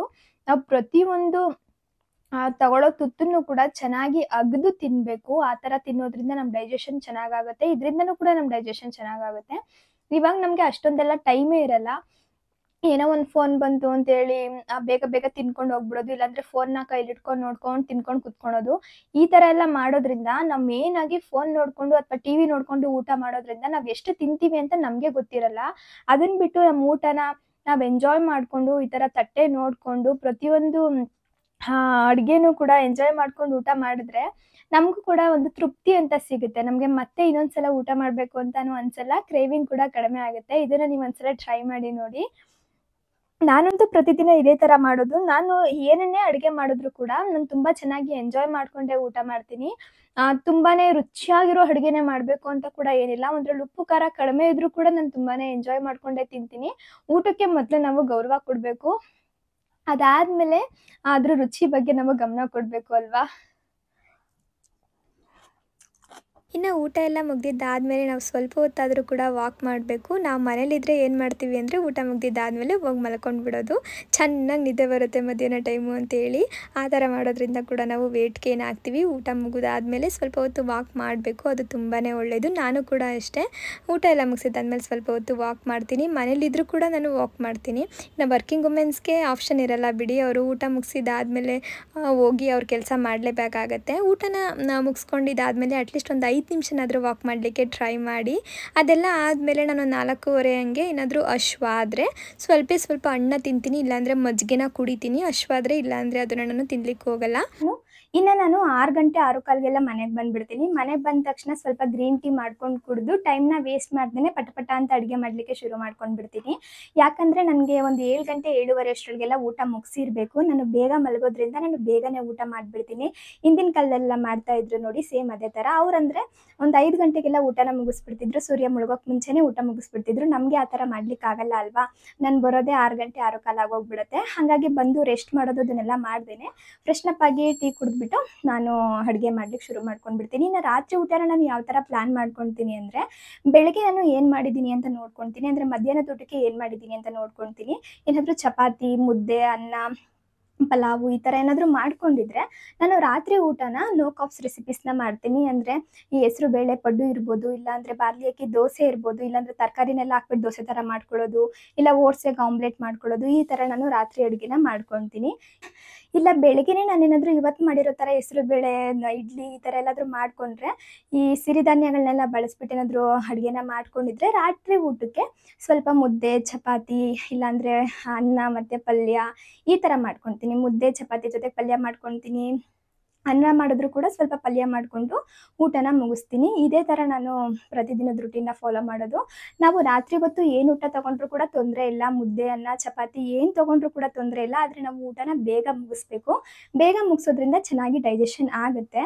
ನಮ್ಮ ಮನೇಲಿ ನಾನೇನೋ ಬೇಗ ಊಟ ಮುಗಿಸಿ ಮಲಗಿಬಿಡ್ತೀನಿ. ಆದರೆ ನನ್ನ ಹಸ್ಬೆಂಡ್ ಸ್ವಲ್ಪ ಲೇಟಾಗಿ ಬರೋದ್ರಿಂದ ಅವ್ರ ಬಗ್ಗೆನೂ ಕೂಡ ನಾನು ಯೋಚನೆ ಮಾಡಬೇಕಾಗತ್ತೆ. ಹಾಗಾಗಿ ನಾನು ರಾತ್ರಿ ಹೊತ್ತು ಸ್ವಲ್ಪ ಲೈಟ್ ಮೀಲ್ನೇನೆ ಡೈಲಿ ಮಾಡಲಿಕ್ಕೆ ಟ್ರೈ ಮಾಡ್ತೀನಿ ಅಷ್ಟೇ. ಇನ್ನು ಇವಾಗ ನಾನು ಸ್ವಲ್ಪ ಬ್ರೌನ್ ರೈಸ್ನ ಬಳಸ್ಕೊಂಡು ಫ್ರೈಡ್ ರೈಸ್ ಮಾಡ್ತಾ ಇದ್ದೀನಿ. ಬೆಳಗ್ಗೆ ಇಡ್ಲಿ ಮಾಡಿದ್ರಿಂದ ಬನ್ನಿ ಅದನ್ನು ಯಾವ ಥರ ಮಾಡೋದು ಅಂತ ತೋರಿಸ್ಬಿಡ್ತೀನಿ. ಇನ್ನು ನಾನು ಬ್ರೌನ್ ರೈಸ್ನ ಬಳಸ್ಕೊಂಡು ಫ್ರೈಡ್ ರೈಸ್ ಮಾಡ್ತಾ ಇದ್ದೀನಿ ಅಂತ ಹೇಳಿದ್ನಲ್ಲ, ವೈಟ್ ರೈಸ್ಗೆ ಹೋಲಿಸ್ಕೊಂಡ್ರೆ ಬ್ರೌನ್ ರೈಸ್ ಏನಕ್ಕೆ ಬೆಸ್ಟ್ ಅಂತ ನಾವು ನೋಡೋದಾದರೆ, ಕ್ಯಾಲೋರಿ ಹೆಚ್ಚಾಗಿರುತ್ತೆ ನಾವು ವೈಟ್ ರೈಸ್ಗೆ ಹೋಲಿಸ್ಕೊಂಡ್ರೆ. ಹಾಗೆ ಮೆಗ್ನೀಷಿಯಮ್ ಇರ್ಬೋದು, ಪೊಟ್ಯಾಷಿಯಮ್ ಇರ್ಬೋದು, ಇದೆಲ್ಲ ನಾವು ವೈಟ್ ರೈಸ್ಗೆ ಹೋಲಿಸ್ಕೊಂಡ್ರೆ ಇದರಲ್ಲಿ ಹೆಚ್ಚಾಗಿರುತ್ತೆ ಅಂತಲೇ ಹೇಳ್ಬೋದು. ಜೊತೆಗೆ ಪ್ರೋಟೀನ್ ಕೂಡ ಅಷ್ಟೇ ಇದರಲ್ಲಿ ಹೆಚ್ಚಾಗಿರುತ್ತೆ. ಹಾಗೆ ಫೈಬರ್ ಅಂಶ ಕೂಡ ವೈಟ್ ರೈಸ್ಗೆ ಹೋಲಿಸ್ಕೊಂಡ್ರೆ ಇದರಲ್ಲಿ ನಮಗೆ ಹೆಚ್ಚಾಗಿ ಸಿಗುತ್ತೆ. ಇದ್ರ ಜೊತೆಗೆ ನಮ್ಮ ವೆಯ್ಟ್ ಲಾಸ್ ಮಾಡಲಿಕ್ಕೂ ಕೂಡ ಈ ಬ್ರೌನ್ ರೈಸ್ ತುಂಬಾ ಸಹಾಯ ಮಾಡುತ್ತೆ. ಶುಗರ್ ಪೇಷಂಟ್ಗಳಿಗಂತೂ ತುಂಬಾ ಒಳ್ಳೆಯದು. ಇದು ಬ್ಲಡ್ ಶುಗರ್ನ ಕಂಟ್ರೋಲ್ ಮಾಡಲಿಕ್ಕೆ ಇದು ಸಹಾಯ ಮಾಡುತ್ತೆ. ಹಾಗೆ ನಮ್ಮ ಕೊಲೆಸ್ಟ್ರಾಲ್ ಲೆವೆಲ್ನು ಕೂಡ ಇದು ಕಡಿಮೆ ಮಾಡುತ್ತೆ.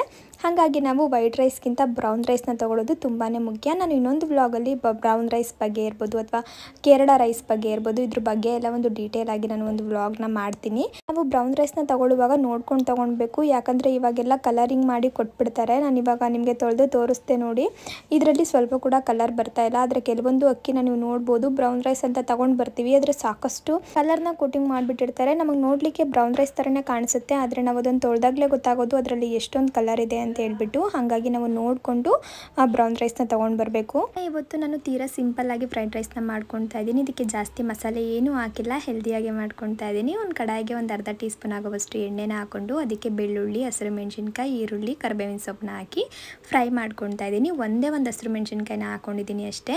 ಇನ್ನು ಅದಕ್ಕೆ ನಾನು ಸ್ವಲ್ಪ ಬಟಾಣಿ, ಕ್ಯಾರೆಟ್, ಬೀನ್ಸ್ ಮತ್ತು ಕ್ಯಾಬೇಜ್ನ ಸೇರಿಸ್ಕೊಂಡು ಚೆನ್ನಾಗಿ ಫ್ರೈ ಮಾಡ್ಕೊತೀನಿ. ಸ್ವಲ್ಪ ಉಪ್ಪು ಕೂಡ ಸೇರಿಸ್ಕೊಂಡು ಅದ್ರದ್ದು ಹಸಿ ವಾಸನೆ ಎಲ್ಲ ಹೋಗಿ ಸ್ವಲ್ಪ ಕ್ರಂಚಿ ಆಗಬೇಕು. ಹಂಗಾಗಿ ನಾನು ಸ್ವಲ್ಪ ಚೆನ್ನಾಗಿ ಬೇಯಿಸ್ಕೊತೀನಿ. ಈ ಥರ ಬೇಯಿಸ್ಕೊಂಡಿದ್ದಾದಮೇಲೆ ತರಕಾರಿ ಎಲ್ಲ ಚೆನ್ನಾಗಿ ಕುಕ್ ಆದಮೇಲೆ ಅದಕ್ಕೆ ನಾನು ಮಾಡಿಟ್ಕೊಂಡಿದ್ನೆಲ್ಲ ರೈಸು ಅದನ್ನು ಸೇರಿಸ್ಕೊಂಡು ಒಂದು ಸ್ವಲ್ಪ ಖಾರದ ಪುಡಿ, ಒಂದು ಸ್ವಲ್ಪ ಸಾಂಬಾರು ಪೌಡರ್ನ ಸೇರಿಸ್ಕೊಂಡು ಮಿಕ್ಸ್ ಮಾಡ್ತಾ ಇದ್ದೀನಿ ಅಷ್ಟೇ. ಖಾರದ ಪುಡಿನ ಒಂದು ಅರ್ಧ ಸ್ಪೂನಷ್ಟು ತೊಗೊಂಡಿದ್ದೀನಿ, ಸಾಂಬಾರು ಪುಡಿನೂ ಕೂಡ ಒಂದು ಅರ್ಧ ಸ್ಪೂನಷ್ಟು ತೊಗೊಂಡಿದ್ದೀನಿ. ಹಾಗೆ ಕೊತ್ತಂಬರಿ ಸೊಪ್ಪು, ನಿಂಬೆಹಣ್ಣು ಹಾಕಿ ಕೊನೆಯಲ್ಲಿ ಮಿಕ್ಸ್ ಮಾಡ್ಕೊಂಡ್ಬಿಟ್ರೆ ವೆಜಿಟೇಬಲ್ ಫ್ರೈಡ್ ರೈಸ್ ರೆಡಿನೇ ಆಗೋಗ್ಬಿಡುತ್ತೆ. ತೀರಾ ಸಿಂಪಲ್, ಹಾಗೆ ರುಚಿ ಕೂಡ ತುಂಬಾ ಚೆನ್ನಾಗಿರುತ್ತೆ. ನಾನು 1 ಕಪ್ ಅಷ್ಟು ತೊಗೊಳ್ತೀನಿ. ನನಗೆ 1 ಕಪ್ ತೊಗೊಂಡ್ರೆ ಸಾಕಾಗುತ್ತೆ. ಇವತ್ತಿನ ರಾತ್ರಿ ಊಟ ಆಗಿರುತ್ತೆ.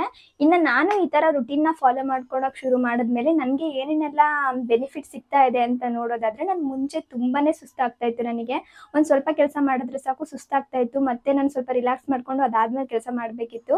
ನನ್ನ ಕಿಡ್ನಿ ಸ್ಟೋನ್ ಪ್ರಾಬ್ಲಮ್ ಕಡಿಮೆ ಆಯಿತು. ಹಾಗೆ ನನ್ನ ವೆಯ್ಟ್ ಕೂಡ ಲಾಸ್ ಮಾಡಿಕೊಂಡು ನಾನು ಇವಾಗ ಫಿಟ್ ಆಗಿದ್ದೀನಿ. ಅದಕ್ಕಿಂತ ಹೆಚ್ಚಾಗಿ ನನ್ನ ಸ್ಕಿನ್ನಲ್ಲಿ ಕೆಲವೊಂದು ಪಿಂಪಲ್ಸ್ ಎಲ್ಲ ಆಗ್ತಾಯಿತ್ತು. ನನ್ನ ಸ್ಕಿನ್ ತುಂಬಾ ಡ್ಯಾಮೇಜ್ ಆಗಿತ್ತು ಅಂತಲೇ ಹೇಳ್ಬೋದು. ನಾನು ಈ ಥರ ಒಂದು ಒಳ್ಳೆ ಹೆಲ್ದಿ ಲೈಫ್ ಸ್ಟೈಲ್ನ ಶುರು ಮಾಡ್ಕೊಂಡಿದ್ಮೇಲೆ ನೀವು ನೋಡ್ತಿರ್ಬೋದು ನನ್ನ ಸ್ಕಿನ್ ಎಷ್ಟು ಚೆನ್ನಾಗಾಗಿದೆ ಅಂತ ಹೇಳ್ಬಿಟ್ಟು. ಜೊತೆಗೆ ನನ್ನ ಏರ್ ಫಾಲ್ ಕೂಡ ಕಡಿಮೆ ಆಗಿದೆ. ಹಾಗೆ ನಾನು ಆರೋಗ್ಯವಾಗಿ ಕೂಡ ಇದ್ದೀನಿ. ಇಷ್ಟು ನನಗೆ ಲಾಭ ಇದರಿಂದ ಸಿಗ್ತಾ ಇದೆ.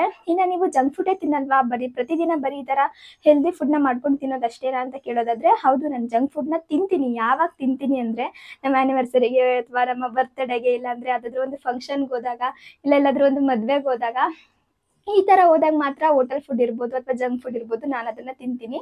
ಹಾಗಂತ ನೀವು ತಿನ್ನಲೇಬೇಡಿ, ಪ್ರತಿದಿನ ನಿಮ್ಮ ಜೀವನ ಪರ್ಯಂತ ಇದೇ ಥರ ರುಟೀನ ಫಾಲೋ ಮಾಡ್ಕೊಂಡು ಹೋಗಿ ಅಂತ ಕೂಡ ಅಲ್ಲ. ತಿನ್ನಿ. ಕೆಲವೊಬ್ಬರಿಗೆ ಜಂಕ್ ಫುಡ್ ತಿನ್ನಬೇಕು ಅನ್ನೋ ಕ್ರೇವಿಂಗ್ ಇದ್ದೇ ಇರುತ್ತೆ. ಆದರೆ ತಿನ್ನಿ. ಯಾವಾಗ ಅಂದರೆ 1.5 ತಿಂಗಳಿಗೋ 2 ತಿಂಗಳಿಗೋ ಒಂದ್ಸಲನೂ ತಿಂದರೆ ಆಗುತ್ತೆ. ಆದರೆ ನಾವೇನು ಮಾಡ್ತೀವಿ, ವಾರ ಪೂರ್ತಿ ಡಯಟ್ ಮಾಡಿ ಭಾನುವಾರ ಒಂದಿನ ಚೆನ್ನಾಗಿ ಜಂಕ್ ಫುಡ್ ಎಲ್ಲ ತಿಂತೀವಿ. ಅದು ನಿಜ ಹೇಳ್ಬೇಕಂದ್ರೆ ನಮ್ಮ ಫ್ಯಾಟ್ನ ರೆಡ್ಯೂಸ್ ಮಾಡಲಿಕ್ಕೆ ಹೆಲ್ಪ್ ಮಾಡುತ್ತೆ, ಹೌದು. ಆದರೆ ನಮ್ಮ ಆರೋಗ್ಯದ ಮೇಲೆ ಕೂಡ ಪರಿಣಾಮ ಬೀಳುತ್ತೆ ಕೂಡ ಅಲ್ವಾ. ಹಾಗಾಗಿ ನಾವೇನೇ ಮಾಡಿದ್ರು ಕೂಡ ಸ್ವಲ್ಪ ಯೋಚನೆ ಮಾಡಿ ಮಾಡೋದ್ರಿಂದ ನಾವು ಆರೋಗ್ಯವಾಗಿರ್ಬೋದು. ದೇವ್ರು ಕೊಟ್ಟಿರೋದು ಒಂದೇ ದೇಹ, ಅದನ್ನು ನಾವು ಚೆನ್ನಾಗಿ ನೋಡಿಕೊಂಡಷ್ಟು ನಮಗೆ ಒಳ್ಳೆಯದಲ್ವಾ. ಇನ್ನು ಇವತ್ತಿನ ವ್ಲಾಗ್ ಕೂಡ ಇಷ್ಟೇ. ಈ ವ್ಲಾಗ್ ಏನಾದರೂ ನಿಮಗೆ ಇಷ್ಟ ಆಗಿದ್ರೆ ಪ್ಲೀಸ್ ಒಂದು ಲೈಕ್ ಮಾಡಿ. ಇನ್ನು ಯಾರಾದರೂ ನನ್ನ ಚಾನಲ್ನ ಸಬ್ಸ್ಕ್ರೈಬ್ ಮಾಡದೆ ನೋಡ್ತಾ ಇದ್ದರೆ ಸಬ್ಸ್ಕ್ರೈಬ್ ಮಾಡ್ಕೊಂಡು ಕೂಡ ನೋಡಿ. ನೆಕ್ಸ್ಟ್ ವ್ಲಾಗಲ್ಲಿ ನಾನು ಮತ್ತೆ ಸಿಗ್ತೀನಿ. ಅಲ್ಲಿವರೆಗೂ ಟೇಕ್ ಕೇರ್, ಬಾಯ್.